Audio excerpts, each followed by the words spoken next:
A rejected Omega's daughter pointed at the Alpha King's sacred mark and whispered, "My mother has a tattoo just like yours." What happened next would unravel 5 years of lies and resurrect a bond even death couldn't break. Pre-dawn cold clung to Obsidian Keep's ancient parapets like grief that refused to fade. Alpha King Kael'Varen stood alone at the highest point of his fortress, one hand resting on stone worn smooth by generations of rulers, the other absently tracing the crescent and thorn burned deep into his collarbone. 5 years had crawled past since the Citadel fire consumed everything he'd held sacred, yet the phantom pain of severed mate bond still woke him most nights, clawing at his ribs like a living thing.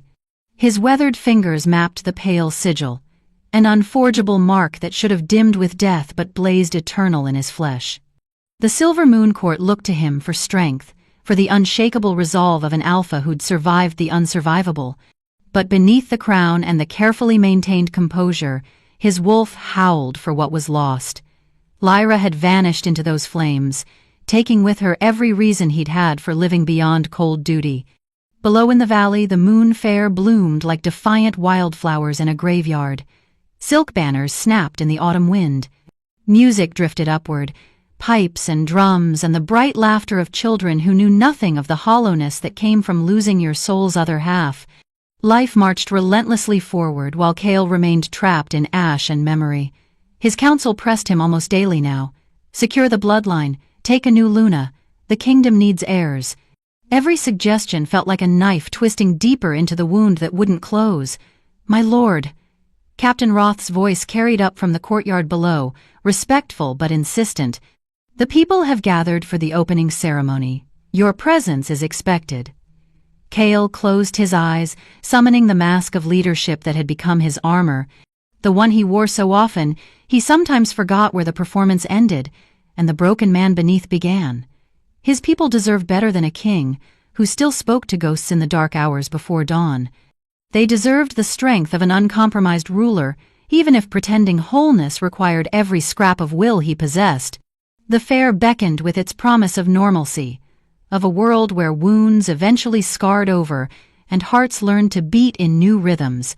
With one last glance toward the distant mountains where she disappeared, where the Citadel ruins still stood like a monument to everything he'd failed to protect, Kael'Varen straightened his spine and descended the worn spiral stairs into the belly of his fortress.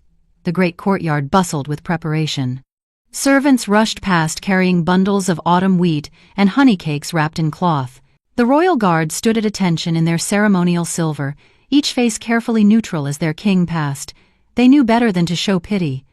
Kael had made certain of that in the early days, when grief had made him sharp-edged and dangerous.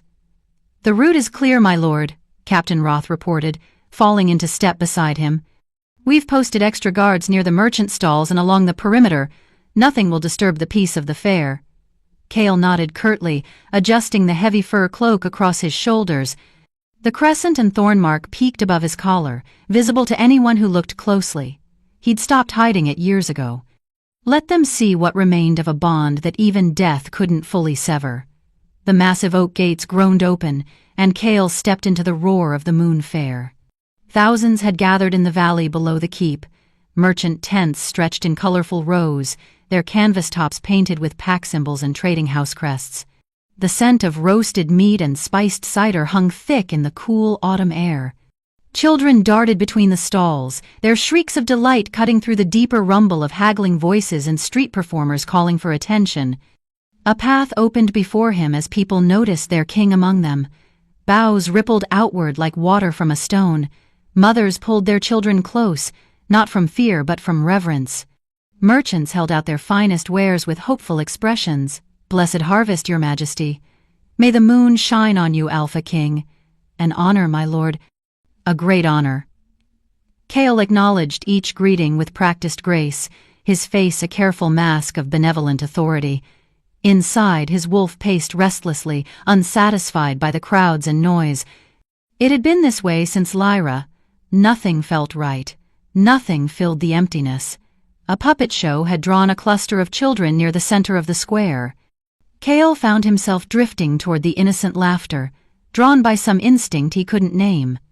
The wooden stage showed a fierce dragon being defeated by a brave knight, and the children cheered with unbridled joy. He remembered with sharp clarity how Lyra had loved children, how she dreamed of filling the keep with the sound of cubs playing, how her eyes had lit up whenever she spoke of the family they would build together. The memory cut deep, a wound that time had done nothing to heal. Cale turned to leave, to escape back to the cold silence of his fortress, when something small and warm collided directly with his legs. He looked down. A little girl stumbled backward, eyes wide with surprise. She couldn't have been more than 6 winters old, with dark hair that tumbled in tangled waves past her shoulders and a dress that had seen better days. Dust streaked her pale cheeks, and her small hands clutched a wooden doll worn smooth by affection. But it was her eyes that stopped his breath, emerald green, bright as forest depths after rain, achingly familiar in a way that made his chest constrict. "Oh," she gasped, then smiled with the fearless curiosity only children possessed. "Hello, sir." The world narrowed to this child, this moment. His enhanced senses catalogued everything in the space of a heartbeat. Her scent, wildflowers and morning dew with something underneath, something that made his wolf surge forward with sudden desperate attention. Her heartbeat, steady and strong, the shape of her face, the curve of her small nose, details that whispered of impossible things. Before Cale could speak, before he could even process what his instincts screamed at him, the girl reached out and touched his cloak with one small, dirt-smudged finger. She pointed at the crescent and thorn mark visible at his throat. "My mother has a tattoo just like yours," she announced with innocent wonder, her voice cutting through the noise of the fair like a blade through silk. "Right here." She touched her own small shoulder, precisely where a she-wolf's bond mark would rest. Time stopped. The music didn't fade. The crowd didn't vanish.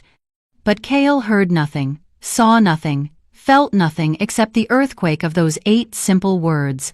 "My mother has a tattoo just like yours. Impossible. Impossible."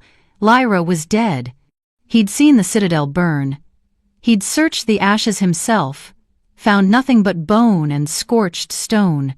5 years of mourning, 5 years of emptiness, 5 years of a bond that burned but led nowhere. Unless... His hands trembled. His wolf clawed at his control, howling, desperate, disbelieving. The child's scent washed over him again, and this time he caught it. Underneath the wildflowers, underneath the dust and innocence, lay traces of something he knew as well as his own heartbeat. Lyra's bloodline, Lyra's essence. This child carried Lyra's scent. "Where?" Cale heard himself say, his voice barely more than a rasp. "Where is your mother?" Around them, the fair had fallen silent. Guards had moved closer, hands on sword hilts, sensing their king's sudden tension. Nobles who'd been browsing nearby stalls now stood frozen, staring. Captain Roth's face had gone pale. The little girl seemed oblivious to the attention, to the way the world had just tilted on its axis. She turned and pointed toward the far edge of the fair, where the merchant tents gave way to rougher stalls and the crowds thinned. "She's buying healing herbs," the child said brightly. "We don't come to the city often, but Mama needed special plants for the sick people in our village, and the Moon Fair has everything. So we came today even though Mama doesn't like crowds and she made me promise to stay close, but I saw the puppets and..." Captain Roth. Cale's command cut through the girl's rambling with lethal precision. "Detain this child." Gently. "For her protection. No one touches her. No one speaks to her except me. Do you understand?" "My lord?" Roth's confusion was evident, but he moved immediately, signaling to 2 guards who approached with careful, non-threatening postures. The little girl's smile faltered, uncertainty creeping into those impossible green eyes. "Did I do something wrong, sir?" Cale forced himself to soften his expression, to push down the howling chaos inside his chest. "No, little one. You did nothing wrong. These guards will keep you safe while I find your mother. What's your name?" "Elara," she whispered, clutching her wooden doll tighter. Elara Whitlow. The name meant nothing to him, but the face, those eyes, that scent, they meant everything.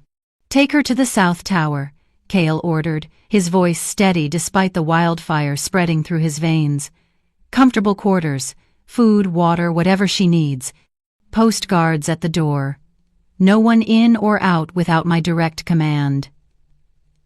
As the guards led Alara away, her small hand still clutching that worn doll, Cale stood motionless in the center of the moon fair while his entire world cracked and reformed around him. My mother has a tattoo just like yours. 5 years of grief, 5 years of emptiness, 5 years of believing his mate was ash and memory, and now, impossibly, a child with Lyra's bloodline stood in his fortress, speaking of a mother with a mate mark that shouldn't exist. Either he was losing his mind, or someone had lied to him for 5 long years. Either Lyra was truly dead and this was some cruel trick, or his mate was alive, had been alive all this time, and had hidden a daughter from him. The thought sent ice and fire warring through his veins in equal measure. Cale's hand went to the crescent, and thorn burned into his flesh, still burning, still aching, still impossibly present after all these years. The mark had never lied, it had never faded. It had never released him, because perhaps, somewhere beyond the river wards in some forgotten village, the bond had never truly been severed. "Find her," Cale breathed. The words meant only for himself, for the wolf that now raged with desperate hope inside his chest. Find Lyra. Now. The South Tower's council chamber had never felt so suffocating. Cale stood before the ancient oak table where generations of his bloodline had made decisions that shaped kingdoms, but tonight the weight of history pressed down like iron. 3 lanterns cast dancing shadows across stone walls, their flames guttering in drafts that whispered through arrow slits. Outside, the moon fair continued its celebration, oblivious to the earthquake happening within the keep's walls. Alara Whitlow sat in a chair far too large for her small frame, her legs dangling above the floor, still clutching that worn wooden doll. Someone had brought her honeyed milk and sweet cakes, but the plate sat untouched on the table before her. Those emerald eyes, so achingly familiar, watched Cale with a mixture of curiosity and growing wariness. She knew something had shifted. Children always knew. "Alara," Cale began, forcing his voice into something gentle despite the chaos roaring through his veins. He pulled a chair close and sat, bringing himself to her eye level. "I need you to tell me about your mother. Can you do that?" The little girl nodded slowly, her grip tightening on the doll. "What's your mother's name?"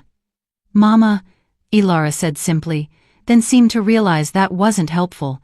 "The village people call her the Herb Woman, or sometimes just Lyra, but she doesn't like it when strangers use her name." The world tilted. "Lyra." Cale's hand went involuntarily to his collarbone, to the crescent and thorn that suddenly burned as if freshly branded. 5 years of certainty crumbled. 5 years of mourning built on lies or mistakes or impossibilities he couldn't yet name. "Lyra," he repeated, his voice barely above a whisper. "Your mother's name is Lyra." Alara nodded again, oblivious to the significance. "She takes care of sick people in the villages beyond the river wards. People come from far away sometimes because Mama knows plants and healing better than anyone. She has scars on her arms, and sometimes she can't sleep. And when she thinks I'm not looking, she touches the mark on her shoulder and cries. Each word was a hammer blow. Each detail another crack in the foundation of everything Cale had believed for half a decade. The mark on her shoulder, Cale pressed, fighting to keep his voice steady. "Describe it to me." "It's pretty," Alara said, her small face brightening slightly.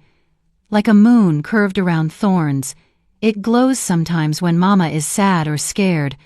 She says it's just a birthmark, but I don't think birthmarks glow.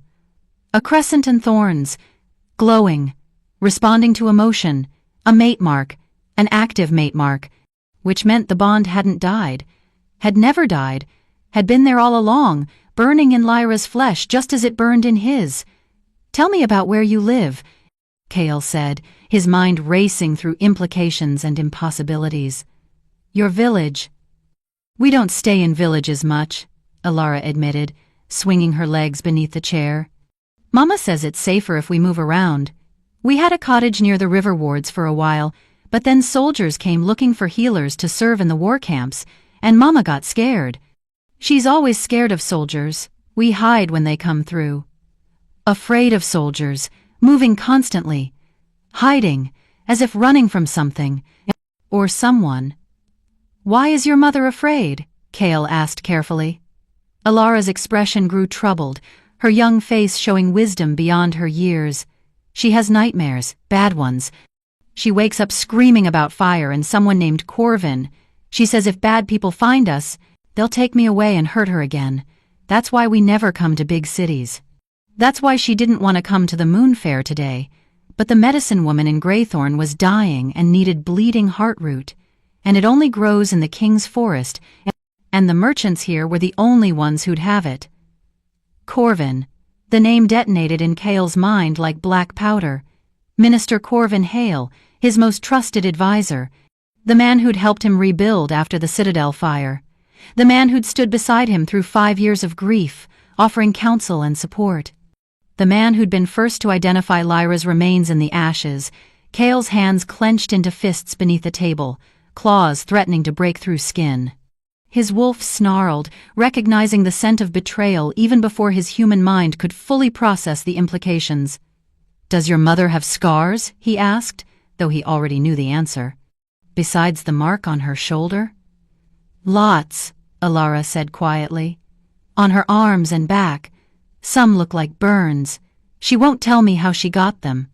She just says they're from before I was born, from the bad time. The Citadel fire, it had to be.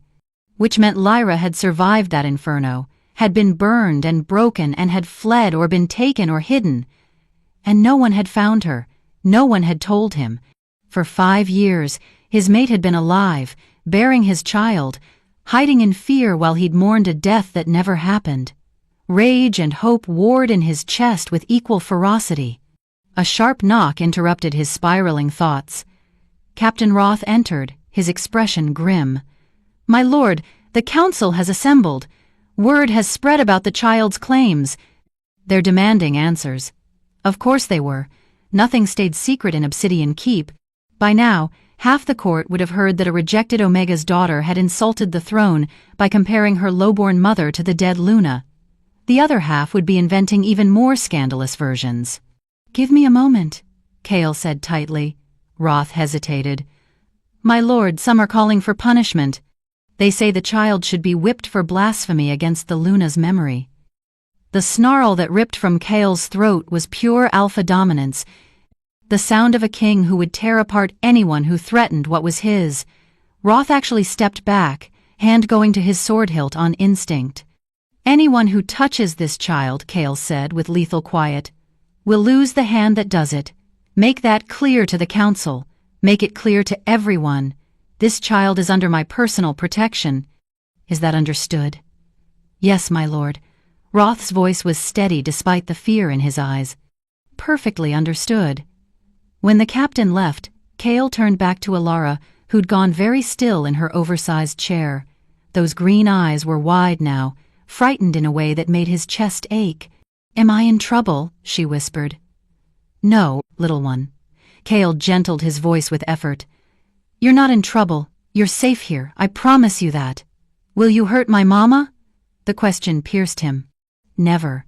I swear on my life, I will never hurt your mother." Alara studied him with that unnerving childhood perception that saw through lies. Whatever she found in his face must have satisfied her, because she nodded slowly. "Captain Roth will take you to proper quarters," Cale said, standing. "You'll have a warm bed, food, anything you need. Guards will be outside your door, but they're there to keep you safe, not to keep you prisoner. Do you understand?" "When can I see Mama?" "Soon," Cale promised, praying it was true. Very soon.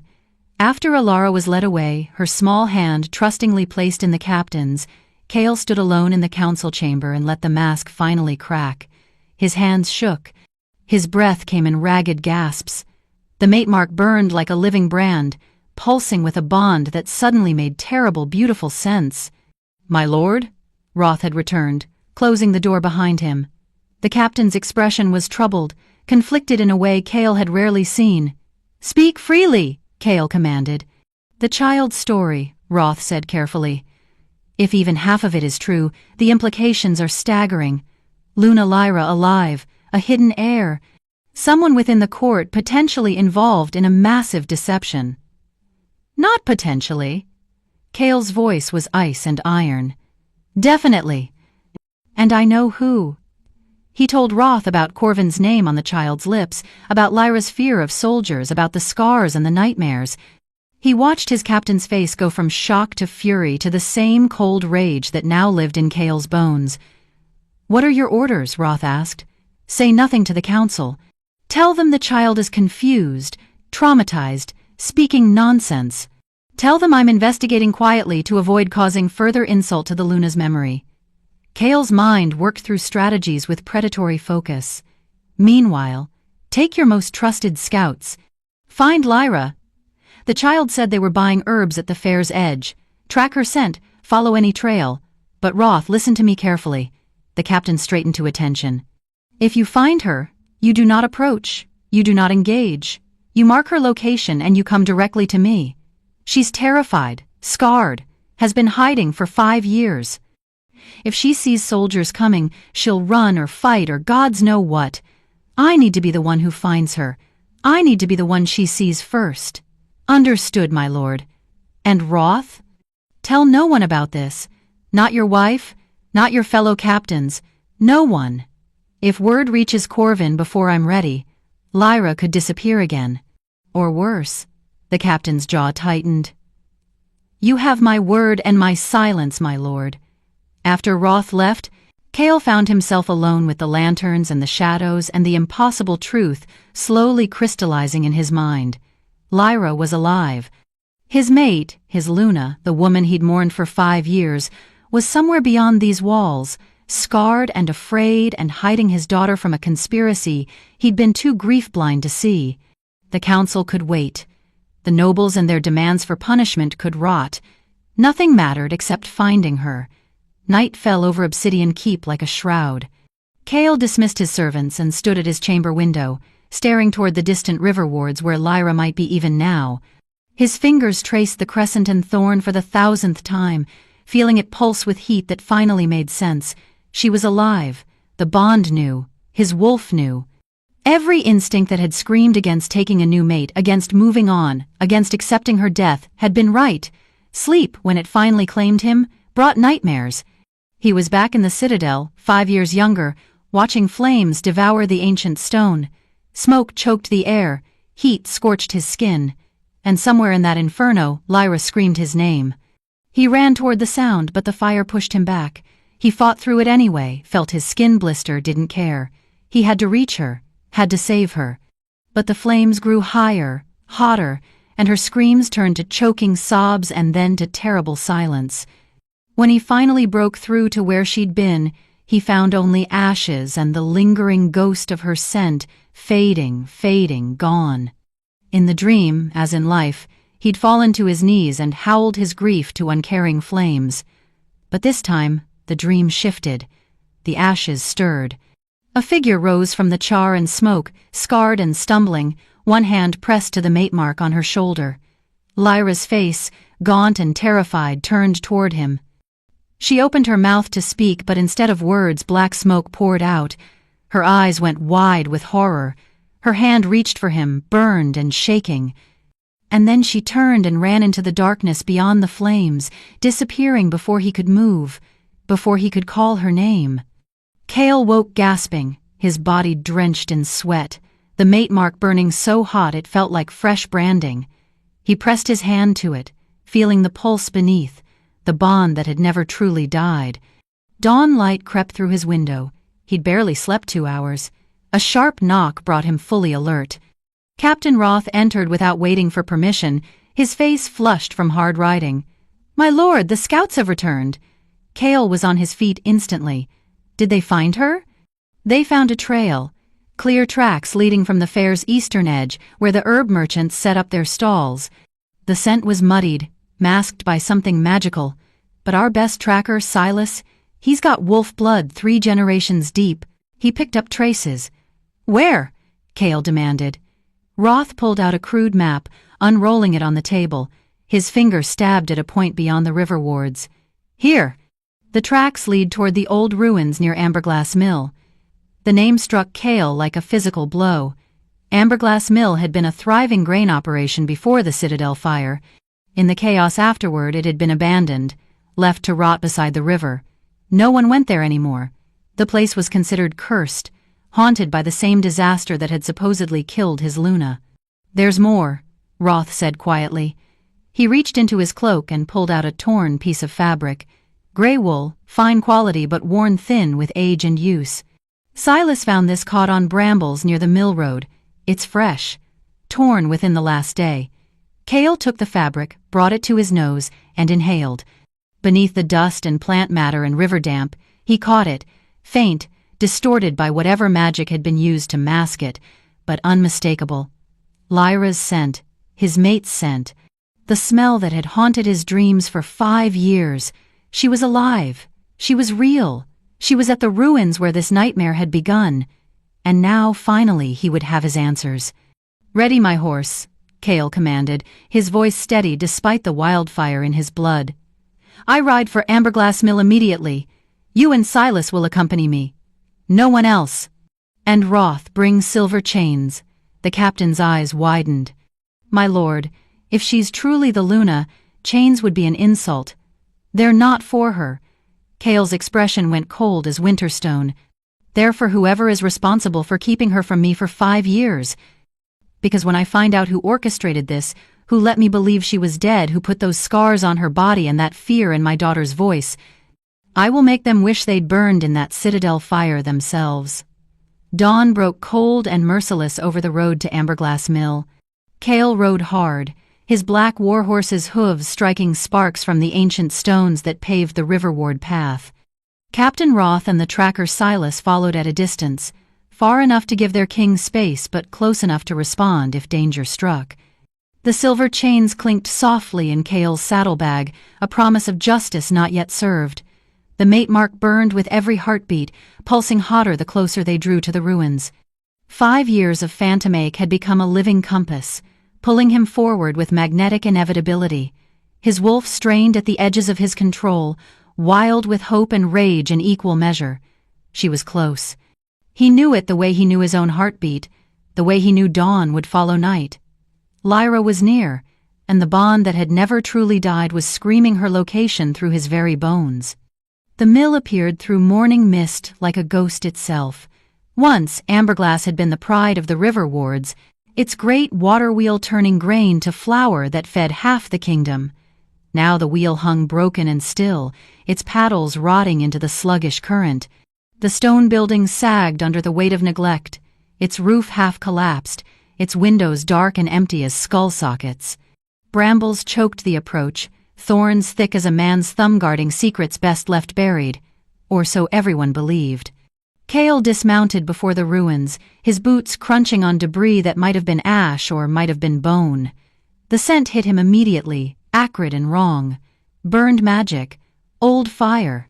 And underneath it all, faint as a whisper but unmistakable, the ghost of Lyra's scent threading through the corruption. "My lord," Roth called softly from his position near the tree line. "Should we sweep the perimeter?" "Stay back," Cale commanded, his voice rough. "Both of you. I go in alone." "My lord, if there's danger—" "Then I face it. Those are your orders, Captain." Roth's jaw tightened, but he nodded and withdrew. Silas, the grizzled tracker whose wolf blood ran true and deep, gave Cale a long, knowing look before following his captain into the shadows. They would wait, they would watch. But they would not interfere. This reunion, this reckoning, belonged to Cale and Lyra alone. The mill's entrance yawned before him, the heavy oak door long since rotted off its hinges. Cale stepped through, and the temperature dropped 10 degrees. His breath misted in the sudden cold. Sunlight struggled to penetrate the gloom, filtered through cracks in the ruined roof to paint weak stripes across the floor. The floor. Kyle's breath caught as his eyes adjusted to the darkness, and the patterns revealed themselves. Scorched into the ancient stone were symbols that made his wolf recoil in instinctive revulsion. Blood runes, the forbidden magic that trafficked in life and soul and bonds that should never be touched. The marks formed a circle perhaps 15 feet across, its lines still faintly glowing with residual power. And at the center, twisted and corrupted beyond recognition, was the pattern of a mate mark, the crescent and thorn. His and Lyra's bond, their sacred connection, perverted into something dark and hungry. Cale dropped to one knee, his hand hovering over the nearest rune. Heat radiated from it even after 5 years, a testimony to the massive power that had been worked here. This wasn't simple death magic, this was theft, violation on a fundamental level. Someone had tried to sever their mate bond, or worse, to steal it entirely. "You shouldn't have come." The voice from the shadows froze him where he knelt.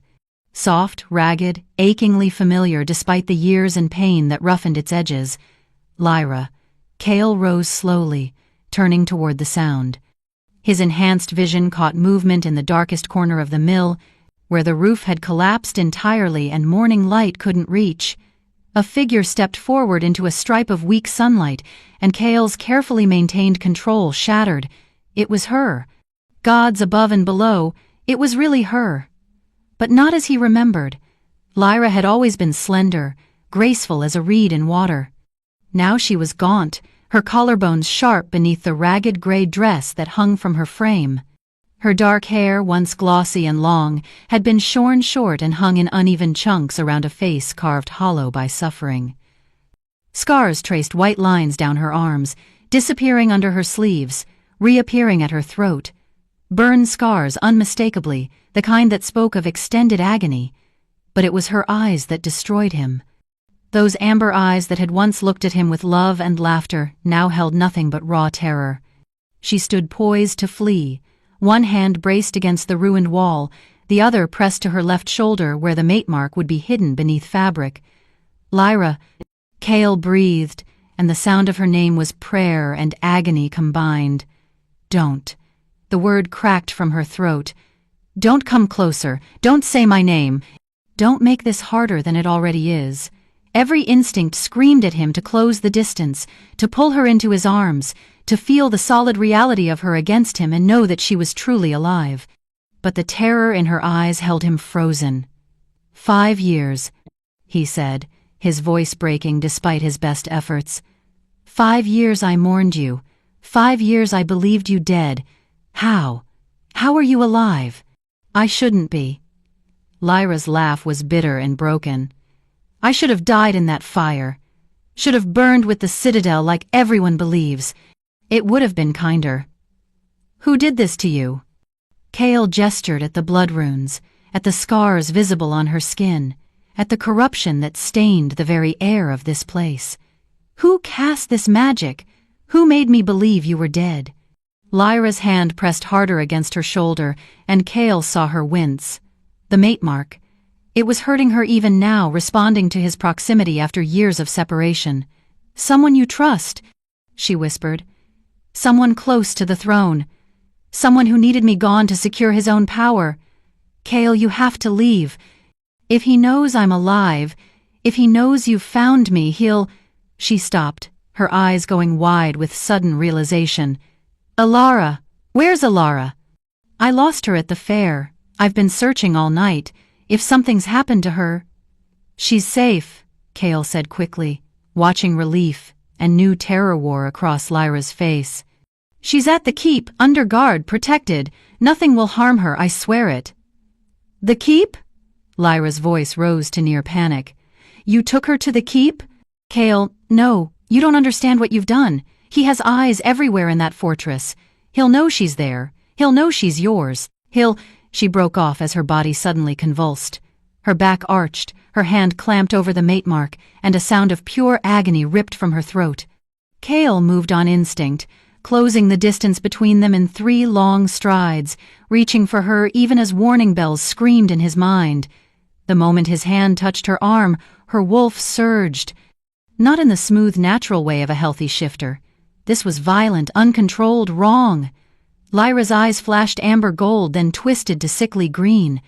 Her bones began to crack and reform, but the process stuttered halfway through. Her hands became claws, then snapped back to fingers, then tried to shift again. The sound she made was neither human nor wolf, but something caught between. Something in terrible pain. No, no, no, Lyra gasped. falling to her knees as the failed transformation racked her body. "Can't shift. Haven't been able to since the ritual. The bond damage. It broke something inside. I can't." She collapsed entirely, her body shaking with violent tremors. Cale caught her before she hit the stone floor, lowering her gently even as his own body screamed in sympathetic agony. The mate mark on his collarbone erupted in white-hot pain, as if someone had pressed a brand fresh from the forge against his skin. The bond. The ritual had damaged the bond itself, and now their proximity was forcing the broken pieces to try reconnecting. But the corruption in the magic, the blood runes that still pulsed weakly across the floor, was fighting the natural healing, creating feedback that hurt them both. "Lyra, look at me." Cale cradled her shaking form, feeling how light she was, how fragile 5 years of hiding had made her. "Look at me. Stay with me." Her eyes fluttered open, amber shot through with that sickly green. Her breathing came in shallow gasps. Her hand found his chest, fingers curling weakly in his shirt, and God's help him. Even in her pain, she tried to push him away. "You have to go," she whispered, each word clearly costing her. "Before he realizes, before he comes. Cale, please, if you ever loved me, take Alara and run. Get her away from Obsidian Keep. Get her somewhere he can't find her." "Who?" Cale demanded, though ice was already forming in his gut, suspicion crystallizing into terrible certainty. "Give me his name, Lyra." "He'll kill her." Lyra's eyes were fading now, the shock and pain dragging her toward unconsciousness. "He'll kill her the moment he knows she exists. The heir. Your heir. He can't allow it. Can't let your bloodline continue. Had to erase me first. Frame it as accident. Make sure no one would question. But if he knows about Alara..." Her hand pressed desperately against Cale's chest, right over his heart, trying to make him understand the urgency through touch alone. "The child is the proof," she managed, her voice barely audible now. "Her blood carries both signatures, the bond before the theft and the fragment of what was stolen. She's evidence, living evidence. He'll silence her. He'll silence us both. Cale, promise me. Promise me you'll protect her, even if it means letting me die again." "No one is dying." Cale's voice was granite and iron. "Not you, not Alara. Not while I still draw breath. But Lyra, I need the name. I need to know who to destroy." Her amber eyes met his, and in them he saw 5 years of suffering, of fear, of running and hiding and enduring horrors he could only imagine. But he also saw, beneath the terror, the faintest ember of the woman who'd once stood beside him as Luna, the woman who'd loved him enough to survive the unsurvivable. "Corvin!" she breathed, and then consciousness left her entirely. Minister Corvin Hale. The name echoed through the ruined mill like a death knell. Cale's most trusted advisor. The man who'd helped him rebuild after the fire. The man who'd stood at his side through 5 years of grief and reconstruction. The man who'd been first to identify Lyra's supposed remains in the ashes. The man who'd engineered all of it. The rage that swept through Cale was beyond anything he'd felt in his long life. It was primal, absolute, the fury of an alpha whose mate had been stolen and hidden and hurt. His wolf howled for blood, for vengeance, for the throat of the traitor who'd caused this. But beneath the rage was something colder, sharper, understanding. The pieces falling into terrible place.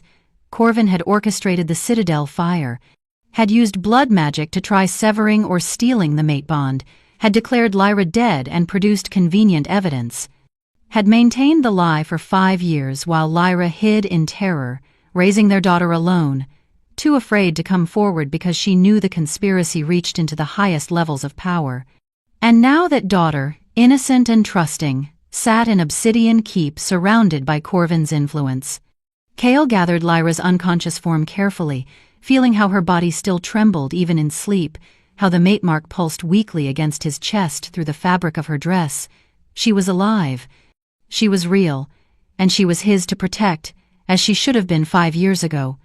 He carried her out of the ruins into morning light that seemed too bright, too clean for the darkness that had been revealed.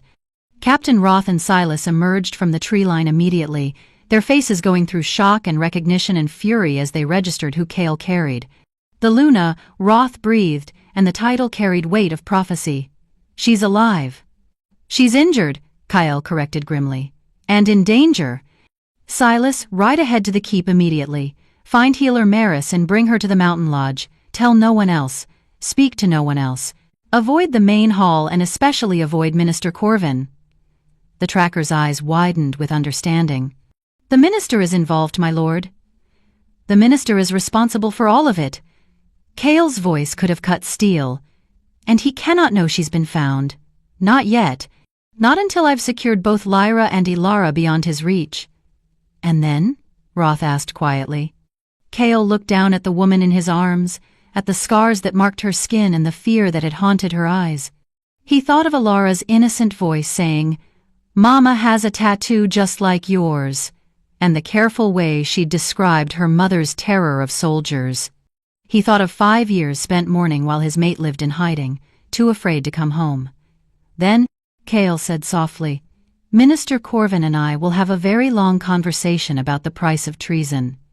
The mountain lodge sat tucked into the northern peaks like a secret carved from stone and timber. Few knew of its existence, a refuge built generations ago for alphas who needed distance from the throne's crushing weight. Kale had come here only twice in 5 years, both times when grief threatened to consume him entirely. Now he carried his supposedly dead mate through its heavy oak door into firelight and safety. Healer Maris waited inside, her weathered face creasing with shock as she registered who lay unconscious in the king's arms.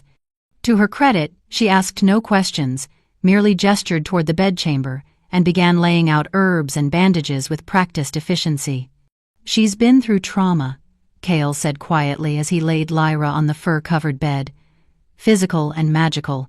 Her wolf is damaged. The mate bond was corrupted by blood rune work." Maris's hands stilled. "Blood runes?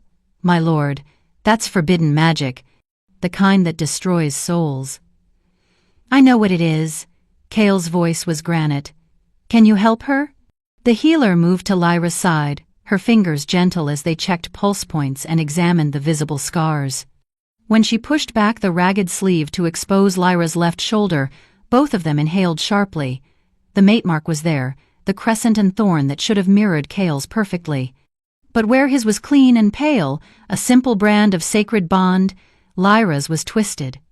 Black veins radiated from the central symbol, spreading like cracks in ice across her shoulder and down her arm.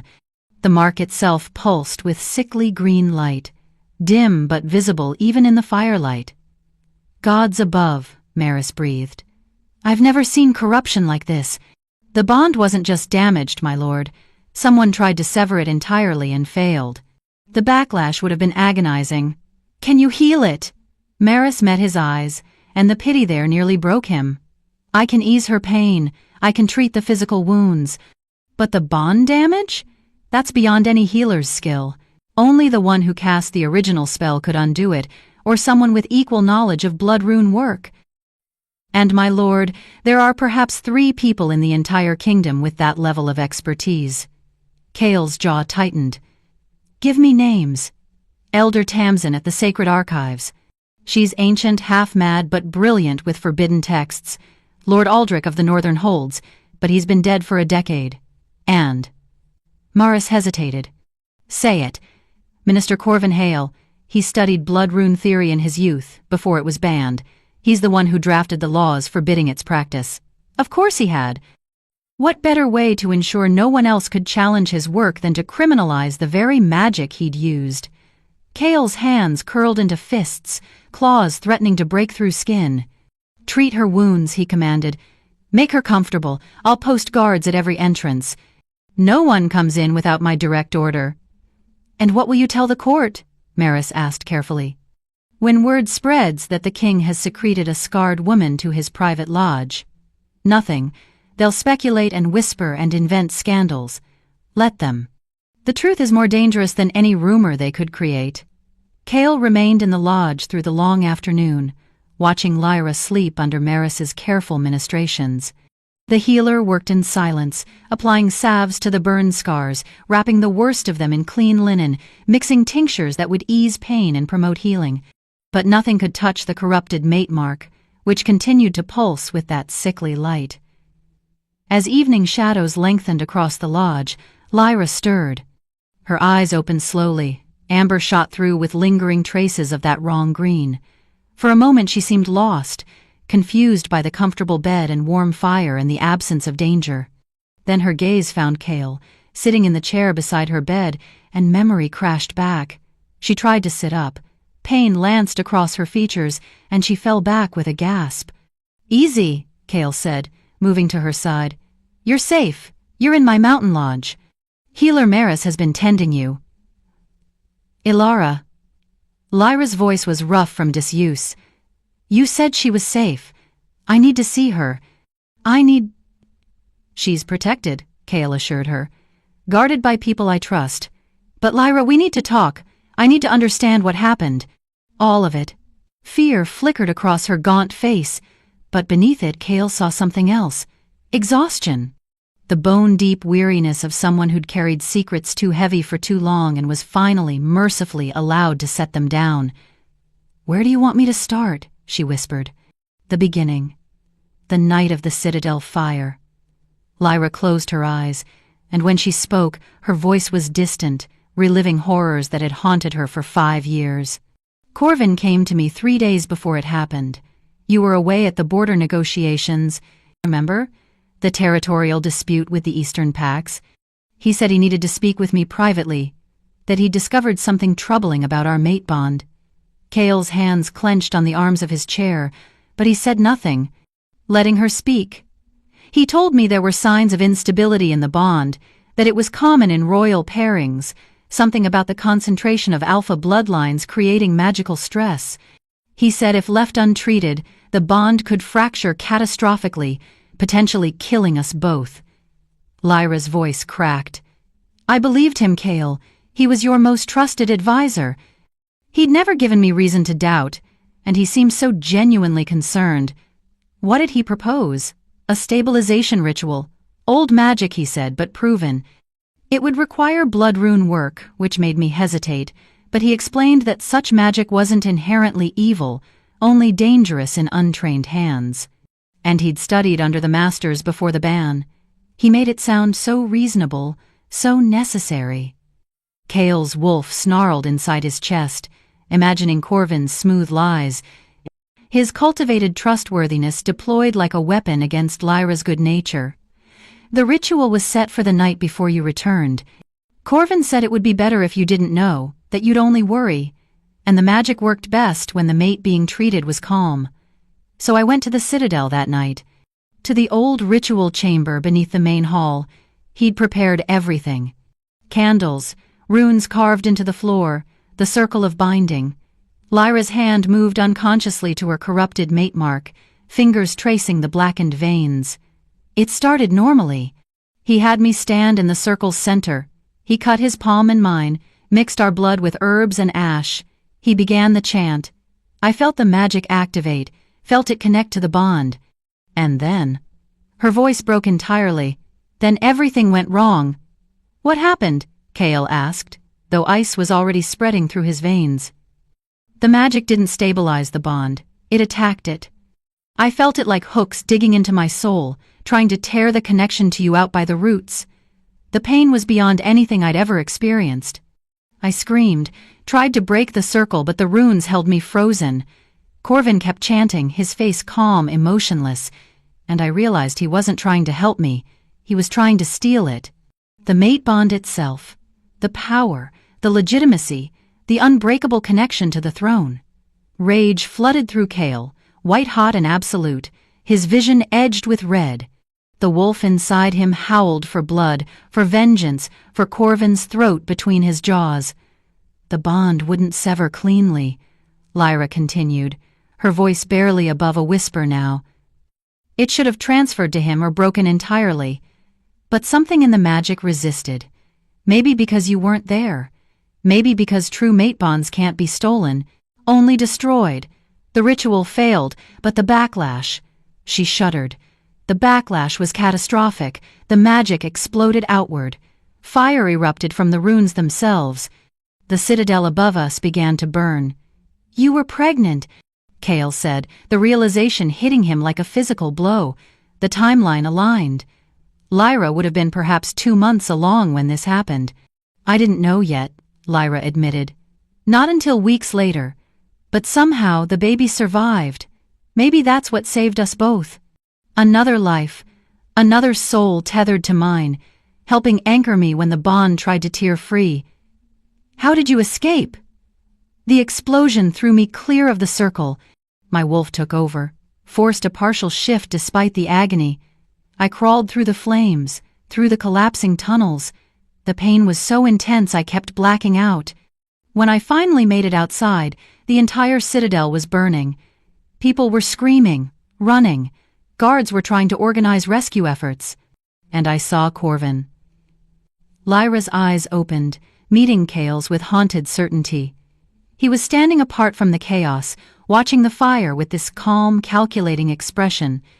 Then he saw me alive, stumbling from the ruins, burned and bloody but breathing. For just a moment his mask slipped. I saw murder in his eyes. Pure, cold murder. He started toward me and I knew if he reached me I'd die. Officially this time. How did you get away? A building collapsed between us. Created enough smoke and confusion that I could slip into the crowds. I shifted fully, let my wolf take over, and ran. Ran until my paws bled and my lungs burned and I couldn't run anymore. I collapsed in the forest beyond the river wards, and that's where they found me. Who? The branded healers. Outcast medicine workers who'd been exiled for practicing herbcraft that the court physicians considered too radical. They took me in, tended my wounds, and when I told them what had happened, when I explained that going back to the keep meant death, they helped me hide. Lyra's hand pressed harder against the corrupted mark, as if the pressure could somehow contain the pain. The bond damage was severe. My wolf couldn't fully manifest anymore. Every attempt to shift caused agony, ended in failure. The healers said the magic had scarred something fundamental inside me. They used their own herbcraft to mask my scent, to make me unrecognizable even to wolf blood trackers. They gave me new identity papers, taught me their healing arts so I could support myself. And they helped me understand that as long as Corvin believed I was dead, I had a chance to survive. You should have come to me, Cale said, the words torn from somewhere deep in his chest. You should have found a way to reach me to tell me the truth. And say what? Lyra's laugh was bitter. That your most trusted advisor tried to murder me with blood magic? That he'd orchestrated the Citadel fire? Cale, by the time I recovered enough to even consider it, Corvin had already consolidated his position. He was the hero of the disaster, the man who'd helped you rebuild. He controlled the priests who'd identified my supposed remains. He had captains and nobles in his pocket. Who would believe a scarred, mad woman with no proof against the king's right hand? The truth of it was a knife between Cale's ribs. She was right. If Lyra had appeared claiming conspiracy, claiming attempted murder by blood rune, Corvin would have had her silenced or declared insane before she could finish speaking, especially with the bond damage making her seem like a broken Omega rather than the Luna she'd been. And then I realized I was pregnant, Lyra said softly, carrying your child, your heir. And I knew with absolute certainty that if Corvin discovered that, both of us would die. So I stayed hidden. I moved from village to village, never settling, never staying long enough for anyone to ask questions. I had Alara in a healer's cottage during a thunderstorm, with no one but the branded healers to help. And I raised her in secret, telling her stories of a king she'd never meet and a bond that should have given her a father. Tears streaked down Lyra's scarred face now. 5 years of grief and fear and loneliness pouring out in the safety of this room, with the man she'd never stopped loving despite everything. I'm sorry, she whispered. I'm so sorry I couldn't come back. I'm sorry I let you mourn. I'm sorry I kept Alara from you. But Cale, I swear on my life, I did it to keep her safe. To keep both of us alive long enough that maybe, somehow, the truth could come out. Cale rose from his chair and moved to the bed. He sat carefully on its edge, reaching for Lyra's scarred hand with gentle reverence. When his skin touched hers, the corrupted mate mark flared with pain, and they both flinched. but neither pulled away. "You survived," Cale said roughly. "You survived and protected our daughter, and endured more than anyone should have to endure. You have nothing to apologize for. Nothing. Do you understand me? But you thought I was dead. You mourned alone. You—" "I survived too," Cale interrupted. "Badly. Barely. But I survived. And now we're both alive, and our daughter is safe, and Corvin's carefully constructed lie is beginning to crumble. So no more apologies, no more guilt. We move forward from here." "How?" Lyra asked, desperation creeping into her voice. "Cale. He's too powerful, too entrenched. If we accuse him directly, he'll deny everything. The evidence burned with the Citadel. It's his word against mine, and I'm a scarred Omega with documented scent masking and bond damage that makes me seem unstable. We need proof," Cale agreed. "Something undeniable. Something public enough that Corvin can't silence or discredit it." "The rune shards," Lyra said suddenly, pushing herself up despite the pain. "At the mill, when the ritual failed, the circle shattered, but pieces of it might still be there, still carrying traces of the original magic. And—" She hesitated. "Alara, Cale, our daughter carries something unique in her blood." "What do you mean?" "She was conceived before the ritual, but born after it, before the bond was damaged. Her blood carries the signature of the true mate bond, the pure connection between us. But she also carries an echo of the corruption, because I was pregnant when the magic attacked. The branded healers noticed it when she was young. They said her blood hums near the rune shards, resonates with both the true magic and the stolen fragments." Understanding dawned like cold fire in Cale's mind. She's living proof. Her blood can demonstrate both the original bond and the theft that tried to break it. "But using her that way?" Lyra's voice cracked. "She's 6 years old, Cale. Just a child, and if Corvin realizes she's evidence against him, then we protect her," Cale said with absolute certainty. "With everything we have. But Lyra, if her blood can prove what Corvin did, if those rune shards can show the court exactly how he betrayed the throne, then this stops being his word against yours. It becomes irrefutable magical evidence witnessed by the entire kingdom. It's dangerous. Everything about this situation is dangerous. Doing nothing is dangerous. Waiting is dangerous. At least this way, we control the battlefield. We choose when and where the truth comes out, instead of cowering in shadows hoping Corvin never discovers you're alive." Lyra studied his face, searching for something. Whatever she found must have satisfied her, because she nodded slowly. "There's someone who can help," she said. "Elder Tamsin at the Sacred Archives. She's the only person I'd trust with blood rune analysis.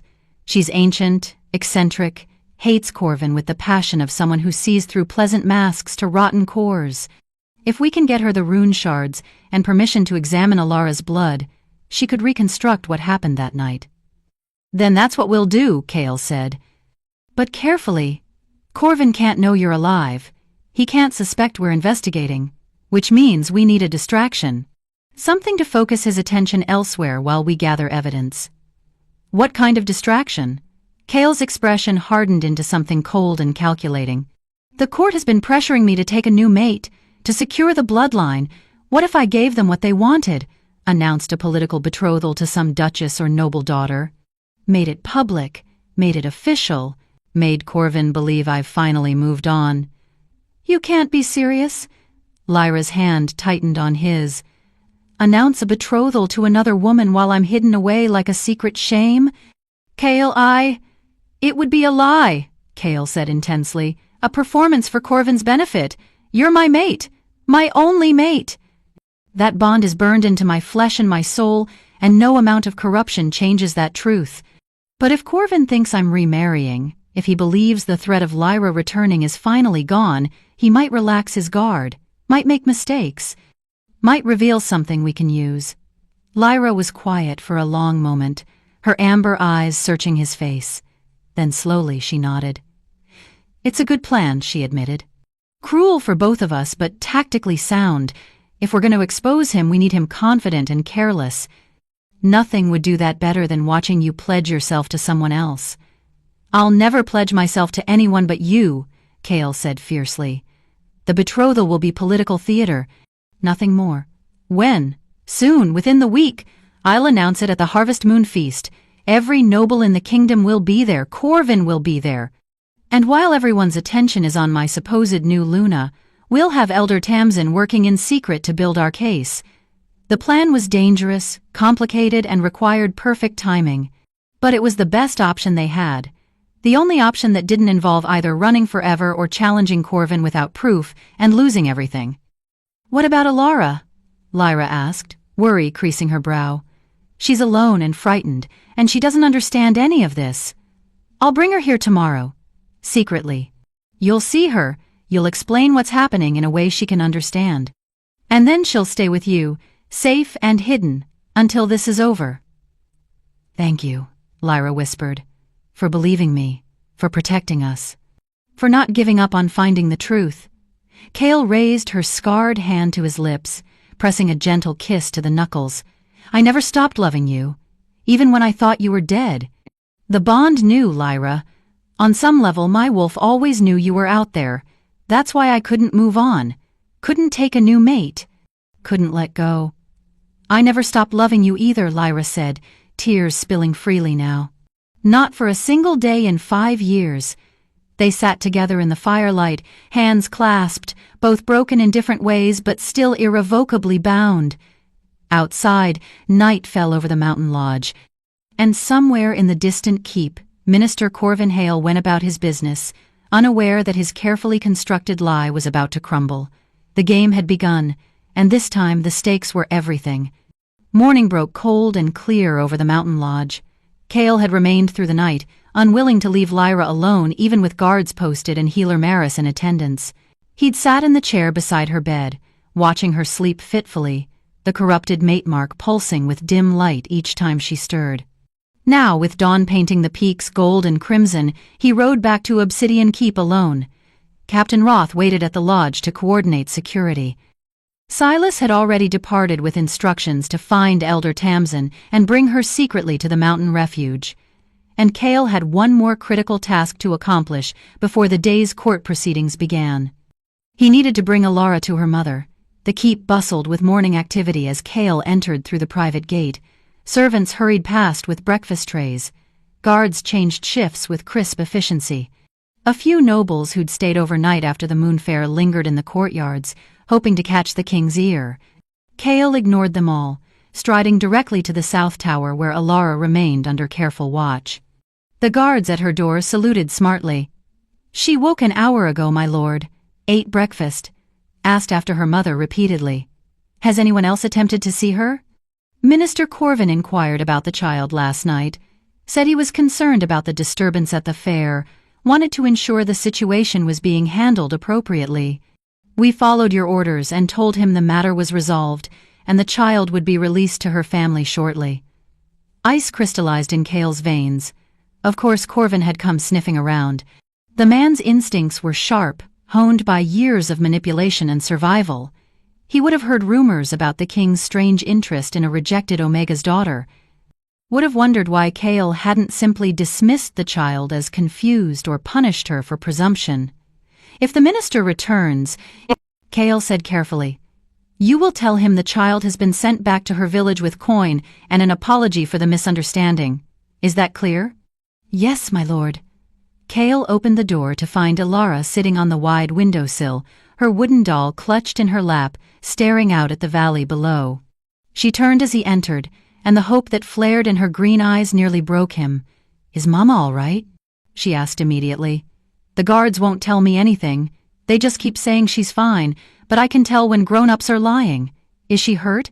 Did something happen? Cale crossed the room and knelt before her, bringing himself to her eye level. Your mother is safe. I found her last night. She's been asking for you. Relief washed over Alara's small face so completely that tears spilled down her cheeks. Really? You're not lying? I can see her? I swear on my life. I'm taking you to her right now. But Alara, I need you to listen carefully. We're going to leave the keep very quietly. No one can know where we're going. Can you do that? Can you be brave and quiet for me? Alara nodded vigorously, clutching her doll tighter. I'm good at being quiet. Mama and I practiced lots of times when we had to hide from soldiers. The casual way she said it, as if hiding from armed men was a normal childhood game, made Cale's chest ache. This little girl, his daughter though she didn't know it yet, had lived her entire life in fear and secrecy because of Corvin's treachery. Let's go then. Cale wrapped Alara in a plain cloak, hood pulled up to shadow her face. To any casual observer, she'd look like a servant's child being escorted somewhere by the king's guard. They took the servants' passages, narrow corridors that ran behind the main halls where nobles rarely ventured. Twice they encountered maids or kitchen workers, but a sharp look from Cale ensured no questions were asked. They emerged from a side gate into the crisp morning air. Cale's horse waited, saddled and ready. He lifted Alara easily, settling her in front of him on the saddle, and they rode toward the mountain paths at a measured pace that drew no attention. Once they were clear of the keep and into the tree line, Cale let the horse move faster. Alara stayed silent as instructed, but he could feel her trembling with anticipation, with the desperate need to see her mother and confirm she was truly safe. The lodge appeared through the pines like a haven carved from necessity. Captain Roth stood at the door, his expression carefully neutral as he took the horse's reins. "All is well, my lord. The healer says her patient rested better after your departure." Cale carried Alara inside, feeling her small body tense with nervous energy. Healer Maris met them in the main room, a knowing smile softening her weathered face. "She's awake and waiting," Maris said gently. "In the bedchamber." Cale set Alara down. For a moment she hesitated, as if afraid that walking through that door would shatter the hope and reveal her mother gone again. Then she ran. The door burst open and Alara flew across the room to the bed where Lyra sat propped against pillows. "Mama!" "Oh, gods, Alara!"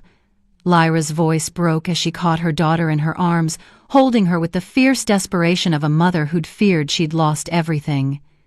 "My baby! My brave, brave girl."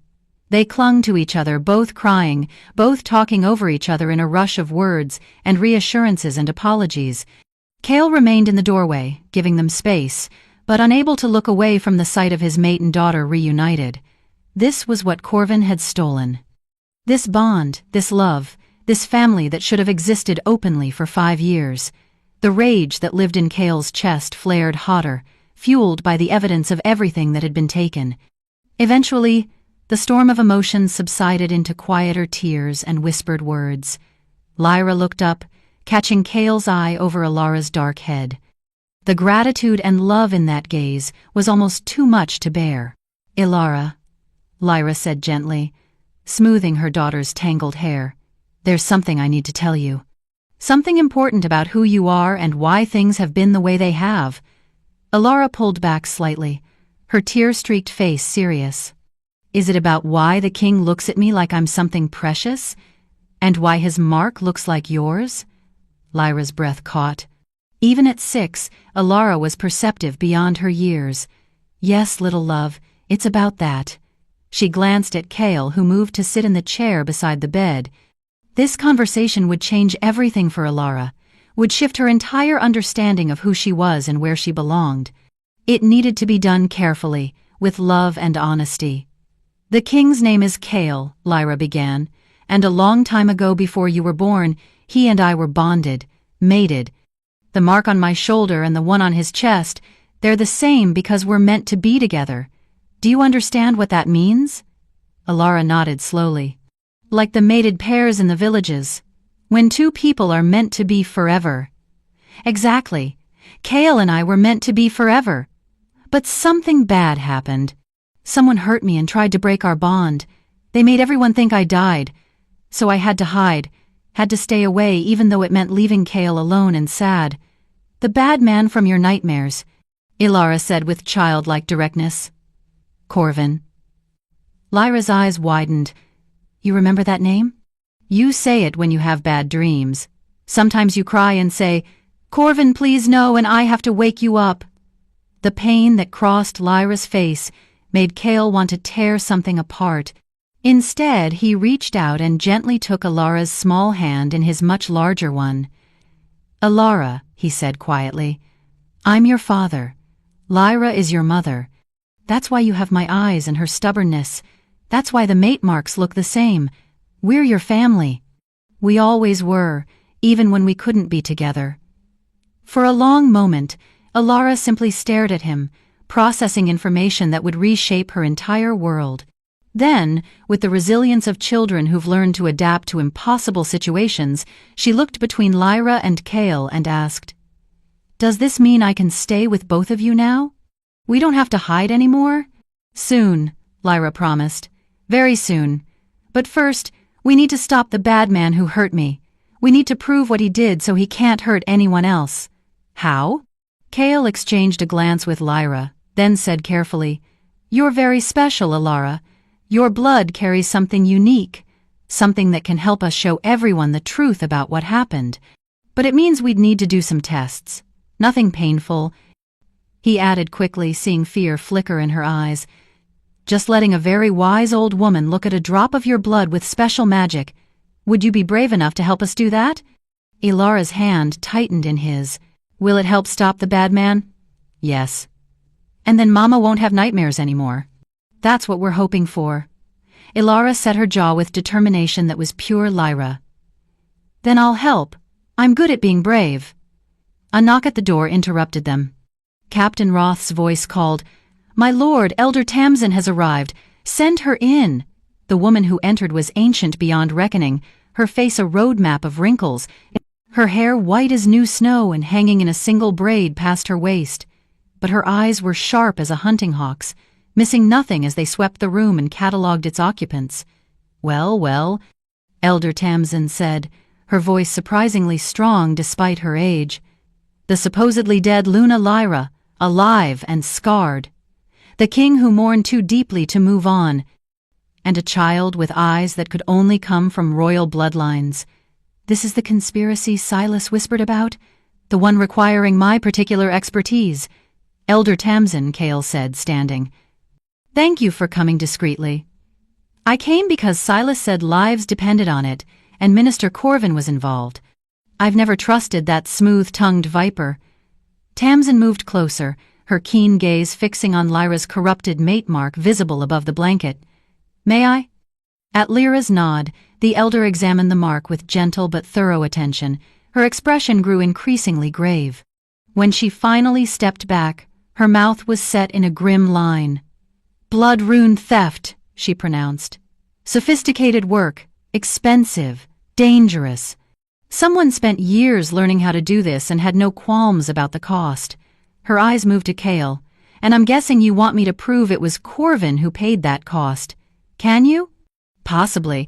I'd need the original rune shards from the casting site, and I'd need to examine the child's blood to see if she carries dual signatures, as I suspect she does."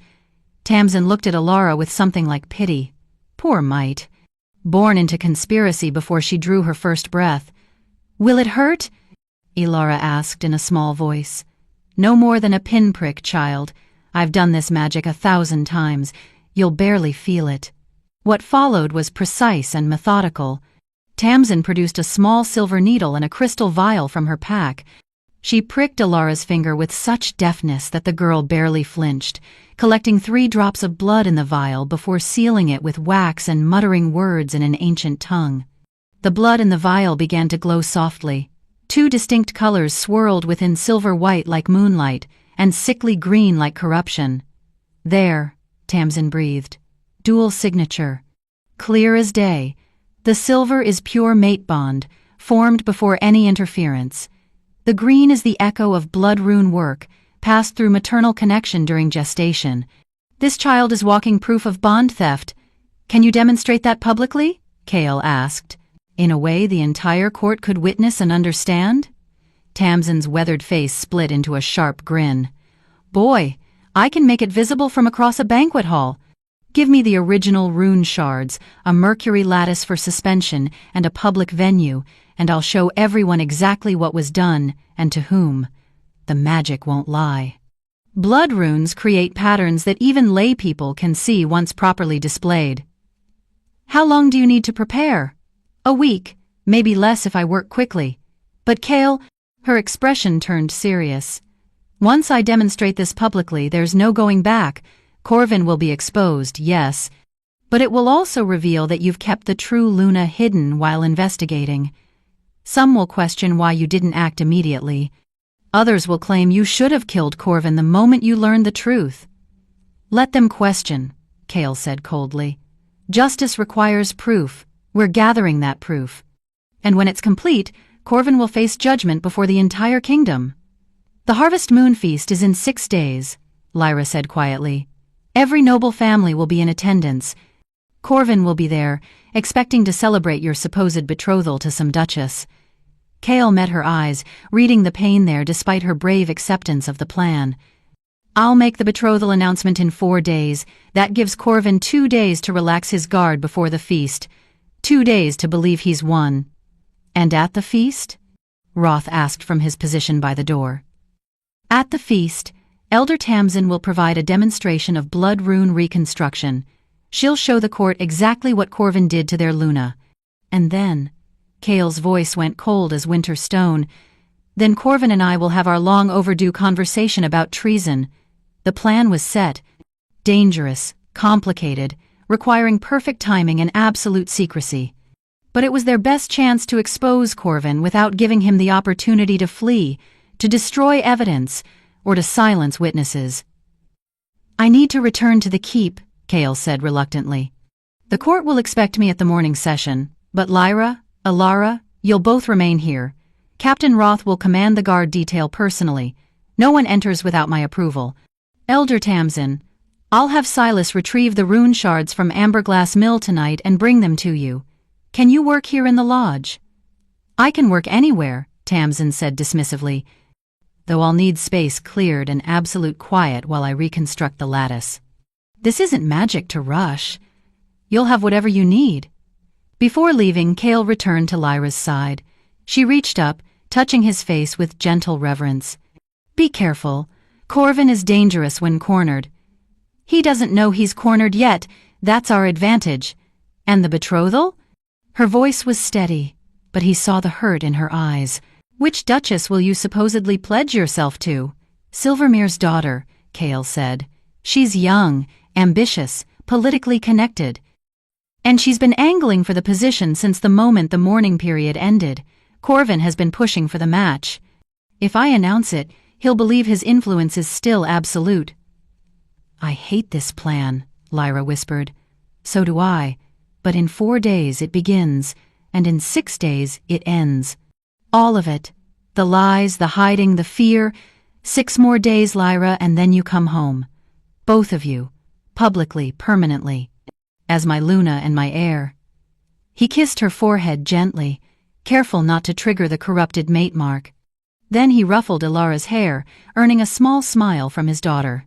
I'll return tomorrow night, he promised, with updates and anything you need. The ride back to Obsidian Keep felt longer than the journey out.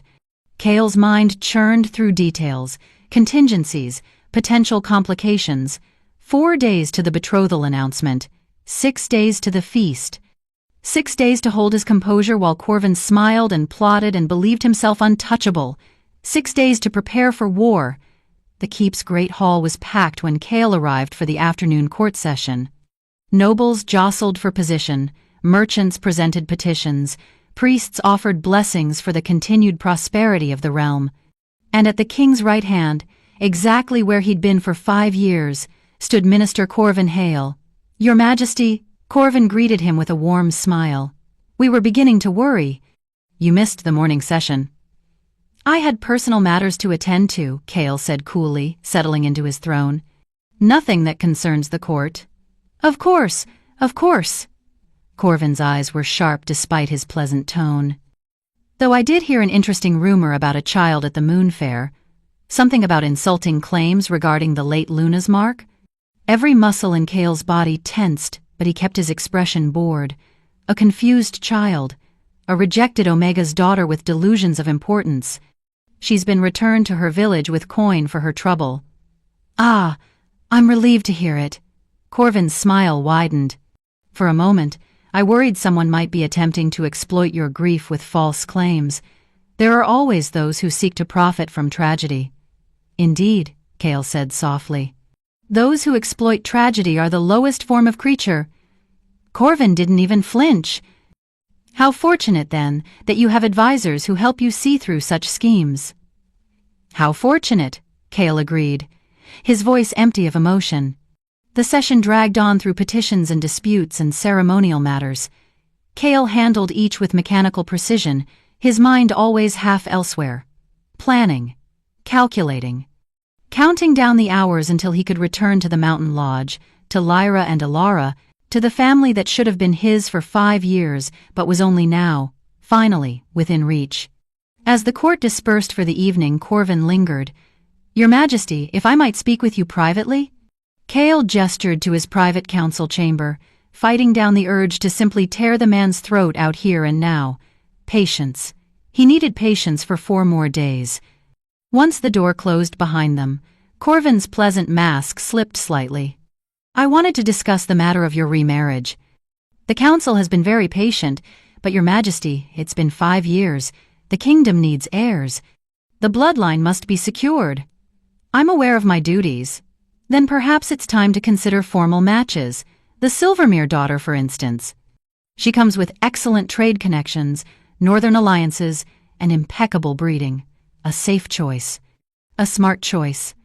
Kale studied Corvin's face, seeing the calculation there, the careful push toward an outcome the minister had clearly planned for years. "You've given this considerable thought." "I give everything that concerns your well-being considerable thought, Your Majesty. It's my honor and duty to do so." "Then perhaps," Kale said slowly, letting the words land with weight, "it's time I stopped running from the inevitable. I'll announce a formal betrothal to Lady Silvermere in 4 days." Corvin's face lit up with genuine pleasure.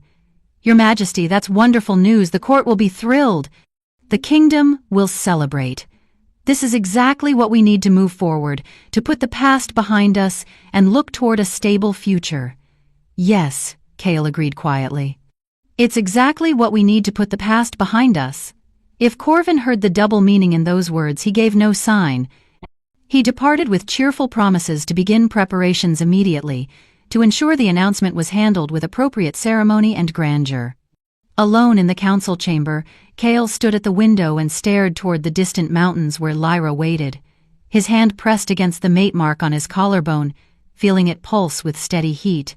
4 days of performance. 4 days of lies. And then, at the harvest moon feast with the entire kingdom watching, the truth would finally break free.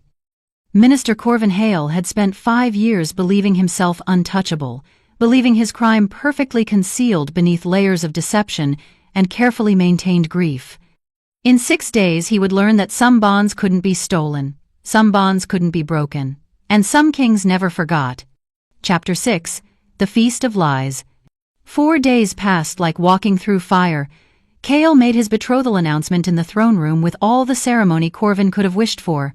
Lady Elise Silvermere, young and ambitious and utterly unaware she was a pawn in a game of treason, accepted with glowing enthusiasm. The court erupted in applause.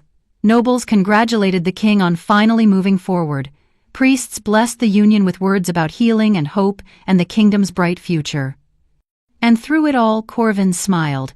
That smile haunted Kale's dreams. Smug, satisfied. The expression of a man who believed he'd finally won, that 5 years of careful manipulation had secured his position beyond question. If the king could remarry, if the ghost of Lyra could be laid permanently to rest, then Corvin's crime was buried forever beneath ceremony and state marriages and the relentless march of time. He had no idea the ground beneath his feet was already crumbling. In the mountain lodge, Elder Tamsin worked with furious precision. The rune shards recovered from Amberglass Mill lay suspended in her mercury lattice, a crystalline framework that hummed with ancient power. She'd spent 3 days reconstructing the spell patterns, tracing how the blood rune magic had flowed that terrible night 5 years ago. The theft had left signatures in the very fabric of the magic itself, fingerprints that couldn't be erased even by fire and time. "It's ready," she'd told Kale on the 5th day, her sharp eyes gleaming with anticipation. "The demonstration will be undeniable. I can make the bond theft visible to every person in that hall." They'll see the original connection between you and Lyra. They'll see how the magic was corrupted. And they'll see exactly where the stolen power was meant to flow. To Corvin, Cale had said quietly. To whoever bears his blood seal. Yes, the magic will seek its anchor. Now, on the 6th day, the harvest moon feast blazed across Obsidian Keep like a declaration of false joy. The great hall had been transformed. Massive iron chandeliers hung from the vaulted ceiling, each one bearing 100 candles that cast golden light across stone and silk. Banners in silver and obsidian, the royal colors, draped the walls in elegant folds. Tables stretched in perfect rows, groaning under the weight of roasted meats and honeycakes and fruits, preserved from summer's bounty. Musicians filled the gallery, their instruments creating a tapestry of sound that was meant to speak of celebration and new beginnings. Nobles arrived in their finest. Duchesses in gowns that cost more than a village's yearly income. Lords in ceremonial armor polished to mirror brightness. Merchants who'd paid dearly for invitations. Priests in their sacred robes. Pack leaders from across the kingdom. Everyone who mattered. Everyone with power or influence or simply the luck to be born into the right bloodlines had gathered to witness their king's betrothal feast. They had no idea they were about to witness something far more significant. Cale stood in his private chamber, adjusting the heavy ceremonial cloak across his shoulders. The crescent and thorn mark was visible at his throat, as it always was during formal occasions, a reminder of what had been lost, or so everyone believed. Captain Roth entered, his face carefully neutral. "My lord, it's time. Lady Silvermere is waiting to make the entrance with you, and Elder Tamsin has taken her position. She's disguised as one of the elderly nobles from the eastern holds. No one will notice her until she acts." "And Lyra? Ilara?" "Hidden in the upper gallery as planned. Cloaked and masked. They'll look like attendants if anyone glances their way. But my lord, are you certain about this? If anything goes wrong, if Corvin reacts violently before we can secure him—" "Nothing will go wrong," Cale said, with a certainty he didn't entirely feel. "Corvin's arrogance is his weakness. He believes himself untouchable. That belief will be his downfall." Roth nodded, though worry lined his face. "The guards have been carefully positioned. Only those absolutely loyal to you personally know what's coming. The others think this is simply a betrothal celebration with enhanced security. Good. Then let's give the court the show they're expecting, at least at first." Cale descended to the great hall with Lady Elise on his arm. She was lovely in the conventional sense, with golden hair arranged in elaborate braids and a gown of deep blue that complemented the royal colors. She smiled up at him with genuine affection. Poor girl, believing this betrothal was the beginning of a great romance rather than political theater built on lies. He would apologize to her later, profusely. But for now, she played her role perfectly. The hall erupted in applause as they entered. Nobles rose from their seats, lifting goblets in salute. The musicians swelled into a triumphant melody.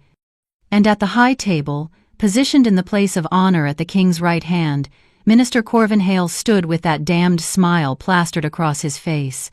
"Your Majesty," Corvin intoned as Cale reached the dais. "Lady Silvermere, it is my profound honor to officiate this celebration of new beginnings. The kingdom rejoices with you on this blessed night." Cale forced his expression into something appropriately regal and took his seat. Elise settled beside him, her hand resting lightly on his arm in a gesture that would have been sweet if it wasn't all performance. The nobles returned to their seats, and servants began bringing out the first course of the feast. Wine flowed. Conversation buzzed. Laughter echoed off the stone walls. To any casual observer, this was exactly what it appeared to be. A celebration of their king finally moving beyond grief into a hopeful future. Only Cale's enhanced hearing caught the soft rustle from the upper gallery. Only his wolf sensed Lyra's presence in the shadows above, watching with a heart that must be breaking despite knowing the plan. Only his peripheral vision tracked Elder Tamsin's position near the eastern columns, waiting with patient predator stillness. The feast progressed through 3 courses. Corvin rose to give a speech about healing and duty, and the strength of a king who could love again. The words were honey-sweet poison, each sentence a carefully crafted manipulation designed to cement Cale's emotional distance from his past. Cale let him talk, let him smile. Let him believe victory was minutes away. Then, as servants cleared the third course and prepared for the ceremonial toast, Elder Tamsin moved. She stepped out from the columns with surprising speed for someone her age, moving into the open space before the high table. Her voice, when she spoke, carried across the hall with preternatural clarity. "Your Majesty, if I may interrupt this celebration with a gift." Every head turned. Confusion rippled through the crowd. Corvin's smile faltered slightly, though he recovered quickly. "Elder Tamsin, I wasn't aware you'd been invited to the feast." "I invited myself," Tamsin said cheerfully, her weathered face creasing into a grin that was all teeth. When one has knowledge of great importance to the crown, social niceties become somewhat irrelevant. Cale rose from his seat, playing his part. "Elder, this is most unusual. What gift could possibly require such dramatic presentation?" "The gift of truth, Your Majesty." Tamsin reached into her robes and withdrew a silver case. "And proof, always proof. Because truth without evidence is merely opinion, and opinions are worthless in matters of treason." The word detonated across the hall like black powder. Gasps. Shocked murmurs. Nobles half rose from their seats. Corvin's face went carefully blank, but Cale saw the flash of something dangerous in his eyes. "Treason?" Corvin said smoothly. "Elder Tamsin, you're overwrought. Perhaps you should sit down, have some wine, and—" "Silence." Tamsin's voice cracked like a whip. "I have been studying blood rune magic for 70 years. I know corruption when I see it, and I know theft when the evidence screams its guilt." She opened the silver case. Inside, suspended in liquid mercury, were the rune shards from Amberglass Mill. Even from a distance, they glowed with sickly green light, pulsing in rhythm with some terrible heartbeat. "These fragments," Tamsin announced, "were recovered from the ruins where Luna Lyra supposedly died 5 years ago. They are pieces of a blood rune circle, a theft circle. Magic designed not to kill, but to sever and steal a mate bond." The hall exploded into chaos. Nobles shouted questions. Priests rose in outrage at the mention of forbidden magic. Guards moved toward Tamsin, uncertain whether to protect or restrain her. "Stand down," Cale commanded, his alpha voice cutting through the noise like a blade. Absolute silence fell. "Let the elder speak. I want to hear what evidence she claims to have." Corvin's mask cracked further. "Your Majesty, this is madness. The woman is clearly senile, speaking of forbidden magic and impossible conspiracies. She should be removed and—" "I said silence, Minister." Cale's eyes locked on Corvin with predatory focus. "You'll have your chance to respond. After we've seen what Elder Tamsin has to show us." Tamsin moved to the center of the hall, where space had cleared as nobles scrambled back from the glowing rune shards. She set the silver case on the floor and began chanting in the old tongue, words that predated the kingdom itself. The mercury lattice responded. It rose from the case like liquid silver taking impossible form, expanding into a framework 10 feet tall and equally wide. The rune shards floated within it, positioning themselves in the pattern they'd held 5 years ago. And as Tamsin's chanting intensified, lines of light began connecting the shards. Green at first. Sickly, corrupted green that made everyone who saw it flinch back in instinctive revulsion. The lines formed a circle, then began tracing patterns within that circle. Complex geometries that spoke of blood and theft and power stolen from its rightful source. And at the circle's heart, slowly taking shape from pure light, was the crescent and thorn. The mate mark, Cale's mark, visible to every person in the hall, glowing with that wrong green corruption. "This," Tamsin said, her voice ringing with authority, "is the spell that was cast on the night of the Citadel fire.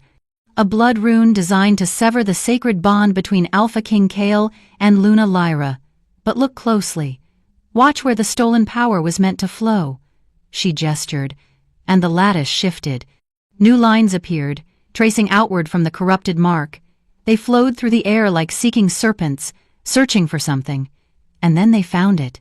The green light shot across the hall and connected directly to Minister Corvin Hale, specifically to his left palm, where a faint scar was barely visible, the blood seal, the anchor point for the stolen bond. The hall erupted again, this time in pure chaos. Nobles screamed accusations. Guards drew weapons, uncertain where to point them. Priests called for divine judgment. And through it all, Corvin stood frozen at the high table, his mask finally shattered entirely. "Lies," he hissed. "Elaborate lies. Your Majesty, this is clearly some plot against me, some conspiracy to undermine my position.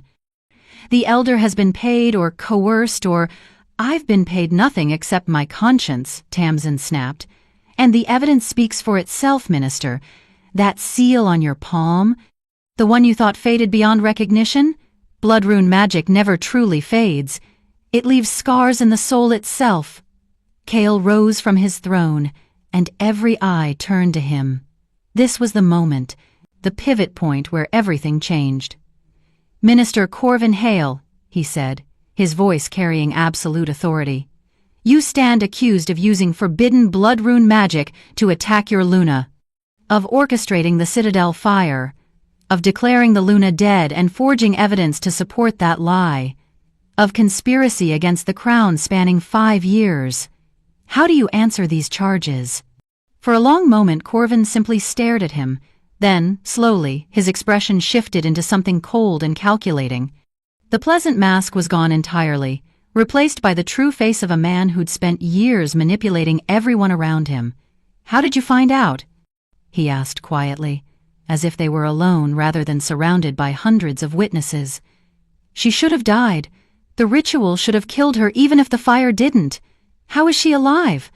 The admission rippled through the hall like a physical wave. Gasps, cries of outrage, nobles backing away from Corvin as if his guilt was contagious. "Because some bonds can't be broken," Cale said. "Not by fire, not by blood rune theft, not by 5 years of lies. Lyra survived your attempt to murder her. She's been alive all this time, Corvin, hiding from you, afraid of you, protecting our daughter from you." Corvin's eyes widened. "Daughter? She had the child? Impossible! The pregnancy should have ended when the bond was severed. The magical backlash should have killed them both," Cale finished. "Yes, I'm sure you planned for that, but you failed. They lived. And now they're here to witness your judgment." He gestured toward the upper gallery. The cloaked figures there pulled back their hoods, revealing Lyra's scarred but unmistakable face, and Alara standing beside her mother with fierce green eyes. The hall went utterly silent. Every noble, every priest, every guard stared up at the supposedly dead Luna, with expressions ranging from shock to awe to horror. "No," Corvin breathed. Then louder, "No." His hand moved with desperate speed, pulling a small knife from his robes. Before anyone could react, he slashed his palm open, reopening the blood seal with savage precision. Fresh blood welled up, and he slammed his hand down onto the table before him. "If I can't have the bond," he snarled, "then no one will." The blood hit wood and ignited, not with normal flame, but with that same sickly green light. The mercury lattice in the hall's center began vibrating, resonating with the fresh blood magic. And the corrupted mate mark, still visible in the hovering display, suddenly flared to blinding brightness. A whip of pure energy lashed across the hall. It shot upward toward the gallery, toward Lyra, with the speed of lightning and the precision of a targeting spell. This was the theft ritual reignited. Corvin, cornered and desperate, was trying to complete what he'd started 5 years ago. Not to steal the bond anymore, but to sever it entirely. To kill Lyra where she stood and destroy the evidence of his crime. The energy whip wrapped around Lyra like a serpent of light. She screamed. The sound tore through the hall, primal and agonized. Her body convulsed, lifted off the ground by the force of the magic. The corrupted mate mark on her shoulder erupted with green light so bright it was painful to look at.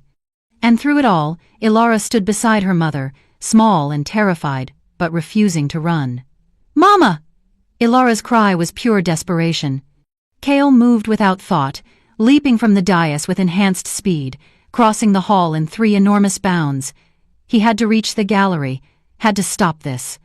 had to protect his mate and daughter from the magic that was trying to tear them apart, but he was too far away, too slow despite his speed. The whip was already draining Lyra's life, feeding on the corrupted bond, completing the theft Corvin had started years ago. Then Alara did something that changed everything. She stepped between her mother and the energy whip. The child's small body intercepted the flow of magic, and for a heartbeat, nothing happened. Then the dual signature in Alara's blood activated. The silver white of true bond and the green of corruption met in her veins, and instead of destroying her, they canceled each other out. The whip's power dampened. Not stopped entirely, but weakened enough that Lyra's screaming turned to gasps, and she collapsed to the gallery floor instead of being torn apart. Kale reached them seconds later, his hand closing on Lyra's wrist where the corrupted mark burned beneath her sleeve. The moment their skin touched, his own mate mark ignited.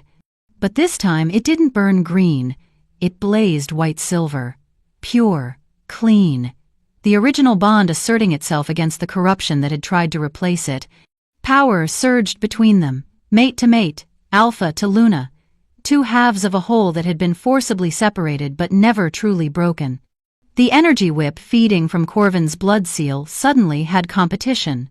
Two sources pulling at the same magic, the true bond and the false one, fighting for dominance. Kale pulled Lyra against him, one arm around her waist, the other hand covering the corrupted mark on her shoulder. "Fight it!" he commanded. "The true bond is stronger. It always was. Fight with me." Lyra's amber eyes met his, pain-filled but determined.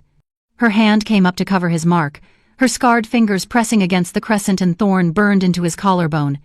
The moment they both touched both marks simultaneously, the balance shifted.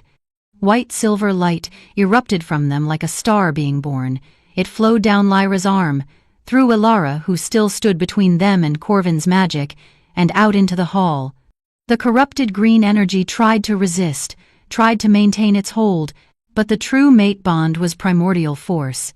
Sacred magic woven into the very fabric of wolf souls. It couldn't be stolen, it couldn't be replaced. And it sure as hell couldn't be defeated by a pretender's blood seal. The white-silver light hit the mercury lattice and transformed it. The sickly green runes cracked, lines of pure light spiderwebbing through the corruption. Elder Tamsin, standing safely to the side, chanted words of reinforcement, anchoring the true magic and giving it structure. And in the center of the hall, before hundreds of witnesses, the corrupted bond shattered like ice under spring flood.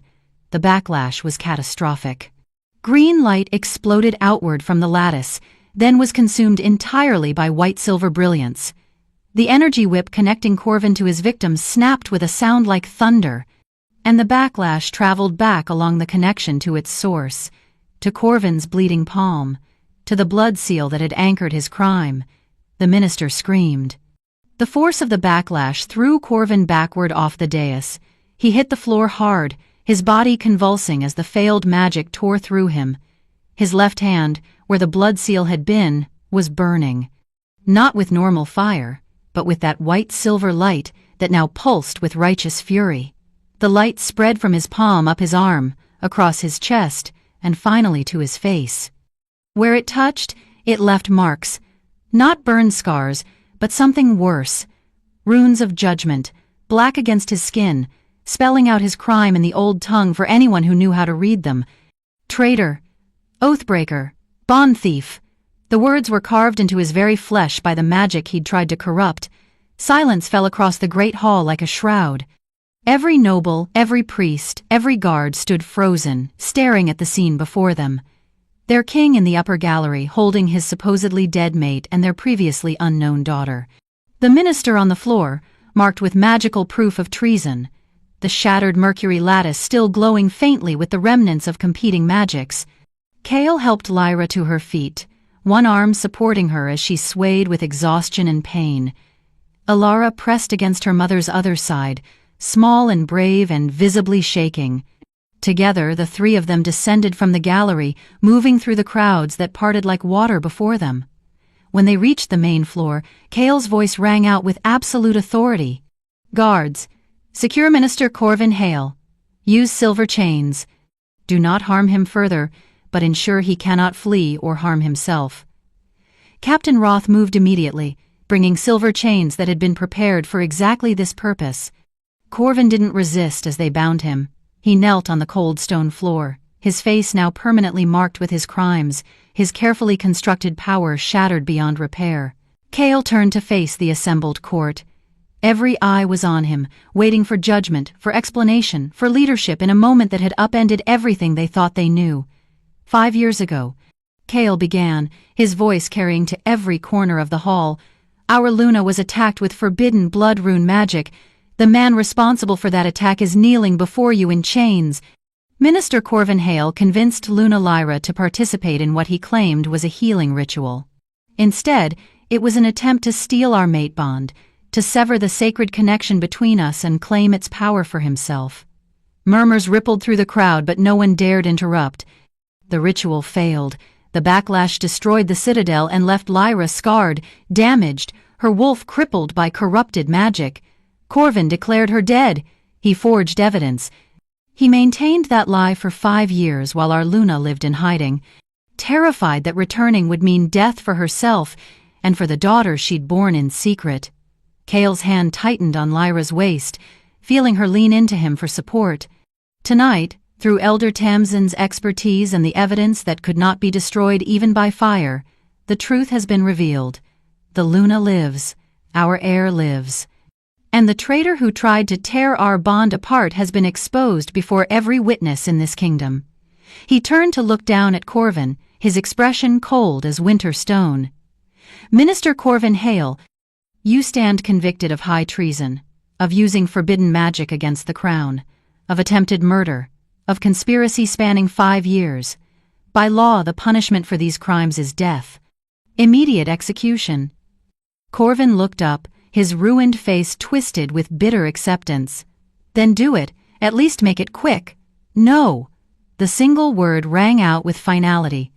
Cale studied the man who'd stolen 5 years of his life, who'd scarred his mate, who'd forced his daughter to grow up in hiding and fear. Every instinct screamed for blood. His wolf demanded vengeance. The easy path was execution, but Cale had learned in 5 years of grief that easy paths rarely led to justice. Death would make you a martyr, he said quietly. Your supporters would claim you were innocent, that evidence was fabricated, that I killed you to silence the truth. Death would give you escape from the consequences of your actions. So no, Corvin. I will not give you the mercy of a quick end. He gestured to Captain Roth. Take him beyond the Worm March. Strip him of titles, lands, and name. He will be exiled to the wasteland where no pack claims territory and no civilization reaches. He will live out whatever days remain to him knowing that he failed. That the bond he tried to steal proved stronger than his corruption. That history will remember him not as a clever politician, but as a traitor marked by the very magic he tried to pervert.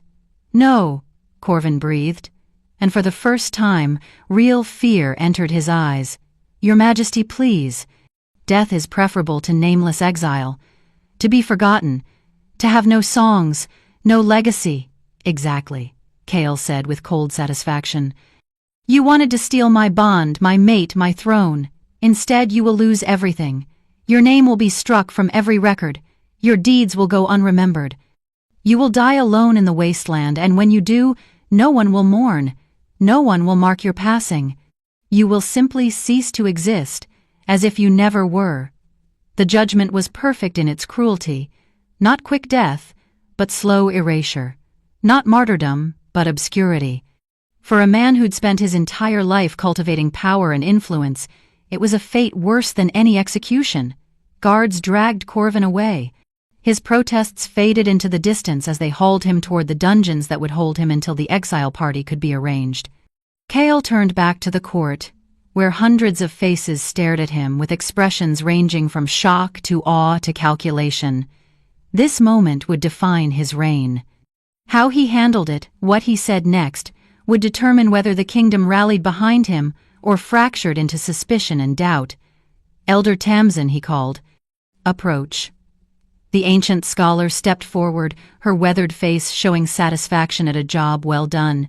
You have done the crown and kingdom a great service. You will be rewarded appropriately. But more than that, I am officially reinstating the study of blood rune magic under strict guidelines and royal oversight. If we are to prevent future abuses of this power, we cannot simply forbid it and hope it goes away. We must understand it, control it, and ensure no one else can weaponize sacred bonds. Tamsin bowed deeply. Your Majesty honors me. I will establish a program worthy of your trust. See that you do. Cale's gaze swept across the assembled nobles. Let Corvin's fate be a lesson to anyone who believes they can manipulate or corrupt the sacred bonds between mates. Such magic is not political tool. It is not power to be stolen or traded.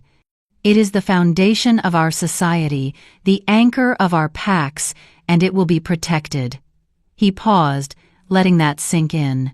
Then, gently, he guided Lyra forward to stand beside him. She was thin, scarred, marked by 5 years of suffering, but she stood straight, her amber eyes clear, her hand clasped firmly in Cale's. Lords and ladies of the court, priests of the sacred orders, pack leaders from across the realm, I present to you Luna Lyra, my mate, returned from death's shadow. She will be restored to her rightful place beside me on the throne. Tomorrow, at dawn, there will be a public restoration ceremony. Every citizen will be invited to witness. The Luna lives, and she will lead beside me, as she always should have. The hall erupted in cheers. Not everyone was cheering, Cale noted. Some nobles looked calculating, already wondering how this changed their political positions. Others seemed genuinely moved. But the majority were simply swept up in the drama of it all. The impossible romance of a mate returned from death. Let them have their romance. The political maneuvering could wait. Cale turned slightly, drawing Alara forward. His daughter looked up at him with those green eyes so like his own, brave and frightened in equal measure. And this, Cale said, his voice softening with genuine emotion, is Alara Varen, my daughter and heir. She is 6 winters old, born in hiding, raised in fear, protected by her mother's courage. She carries the blood of the royal line and the mark of the sacred bond.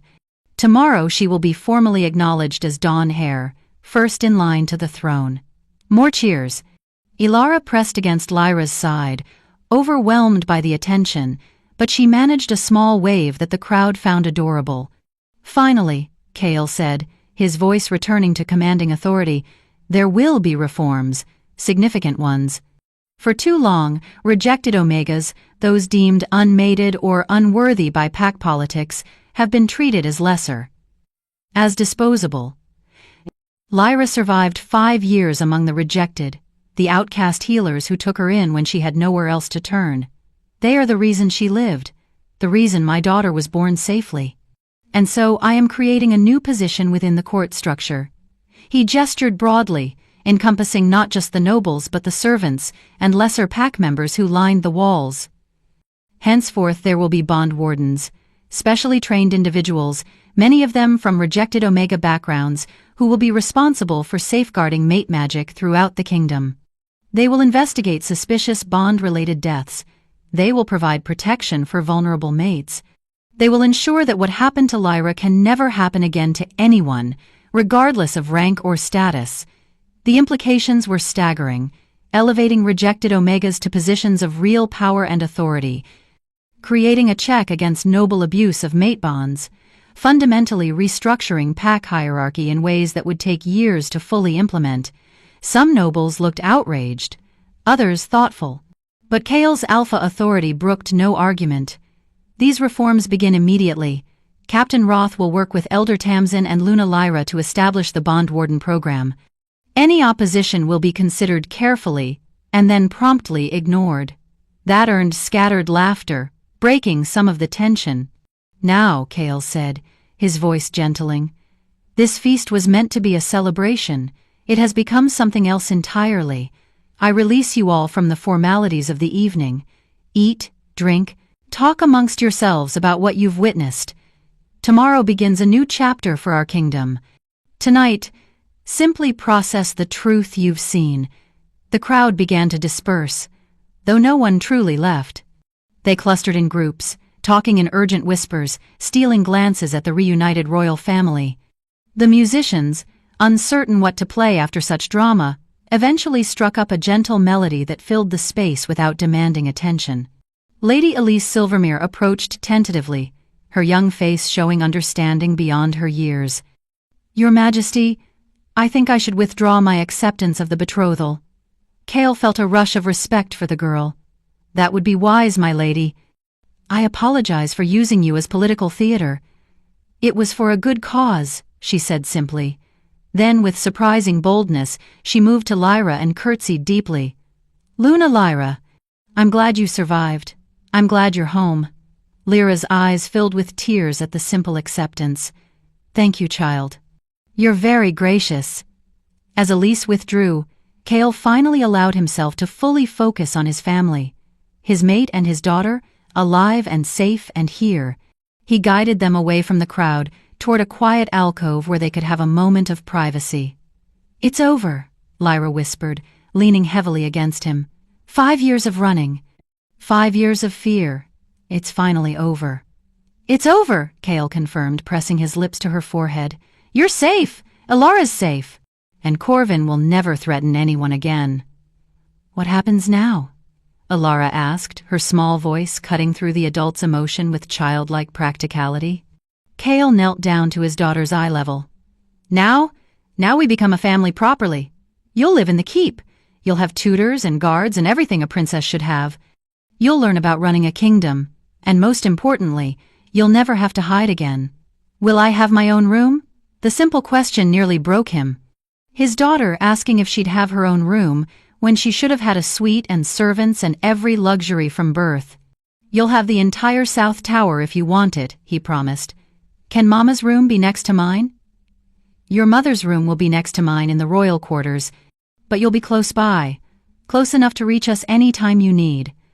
Alara considered this, then nodded solemnly. "Okay. That's good." The three of them stood together in the alcove, listening to the hall slowly return to something approximating normalcy.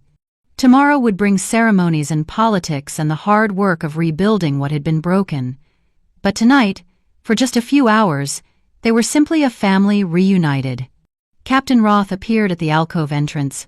"My lord, the court is beginning to depart. Should I make arrangements to transport the Luna and the princess to your private quarters?" "No," Cale said. "We walk together, publicly. Let everyone see that we're united. Let the image burn into their minds." They emerged from the alcove into the thinning crowd. Those who remained immediately fell silent, watching as their king walked through the great hall with his mate on one arm and his daughter holding his other hand. It was a procession of three, scarred and battered but unbroken. The walk to the royal quarters felt both endless and too brief. Servants had already prepared the rooms, somehow anticipating the need despite the chaos of the evening. Fresh clothes laid out, a fire burning in the hearth, food and wine for adults, milk and sweets for a child. When the door finally closed behind them, sealing out the world and its demands, Lyra collapsed onto the edge of the massive bed with a sound somewhere between laugh and sob. "I can't believe this is real," she said. "I keep expecting to wake up in some cold healer's cottage and realize it was all a dream." Kyle sat beside her, pulling her against his side. "It's real. You're here. We're here." Alara climbed onto the bed on Lyra's other side, her wooden doll still clutched in her hands. "Mama, will you have nightmares now that the bad man is gone?" Lyra looked down at her daughter with infinite tenderness. "I don't know, little love. The nightmares might stay for a while. But knowing you're safe, knowing we're all safe, that will make them easier to bear." "And you have Papa now," Alara said matter-of-factly. "He can help when you have bad dreams." The simple childhood logic of it made both adults smile. Yes, they had each other now. Finally, properly. "Alara," Cale said gently. "It's very late. You should sleep. Tomorrow will be a long day with ceremonies and introductions." "Can I sleep here?" she asked immediately. "In the big bed with you and Mama? Just for tonight?" Lyra and Cale exchanged glances. They both knew a 6-year-old in their bed wasn't the reunion night either of them had envisioned. But looking at Alara's hopeful face, At the child who'd been so brave and who'd asked for so little after giving up so much. There was only one possible answer. "Just for tonight," Lyra agreed, gathering Alara close. "Tomorrow you'll have your own room. But tonight, we stay together." Alara settled between them with a contented sigh, her doll tucked under her chin. Within minutes, exhaustion claimed her, and her breathing deepened into sleep. Kale lay on his side, watching his mate and daughter in the firelight. Lyra's eyes were closed, but he knew she wasn't sleeping. Her hand rested on Alara's small shoulder, keeping physical contact as if afraid the child might disappear if she let go. "Lyra," he whispered. Her eyes opened, amber catching the firelight. "I'm sorry," he said, "for everything you endured, for the 5 years you spent alone, for not being there to protect you when Corvin attacked, for every moment of pain and fear." "Kale, no." Lyra's free hand reached across Alara to touch his face. "You have nothing to apologize for. You were betrayed by someone you trusted. We both were. And you did protect us. You found us. You exposed the truth. You made us safe. That's what matters. I should have seen through Corvin's lies earlier. Should have questioned. He was brilliant at deception. That's why he got away with it for 5 years. Kale, please. Don't torture yourself with should-haves. We're here. We survived. That's enough." He caught her hand, pressed a kiss to her scarred palm. "I love you. I never stopped, even when I thought you were dead. I love you too. Always. Forever." Even when forever seemed impossible, they lay there in the firelight, their daughter sleeping between them, the mate marks on their skin pulsing with soft silver light. The corruption was gone. The theft had failed. The true bond remained, as it always had, as it always would. Tomorrow would bring the restoration ceremony at dawn. Kale, Lyra, and Alara would stand on the highest parapet of Obsidian Keep, visible to every citizen gathered in the valley below. Priests would chant the ancient blessings. Nobles would swear renewed fealty, and the kingdom would witness their Luna returned and their heir acknowledged. There would be political complications. Some nobles would resist the reforms, others would try to use the situation to their advantage. Running a kingdom was never simple, and 5 years of disruption wouldn't be resolved overnight. But standing together on that parapet, Kale and Lyra would show the world what Corvin had tried so desperately to destroy. A bond that even death and deceit couldn't erase.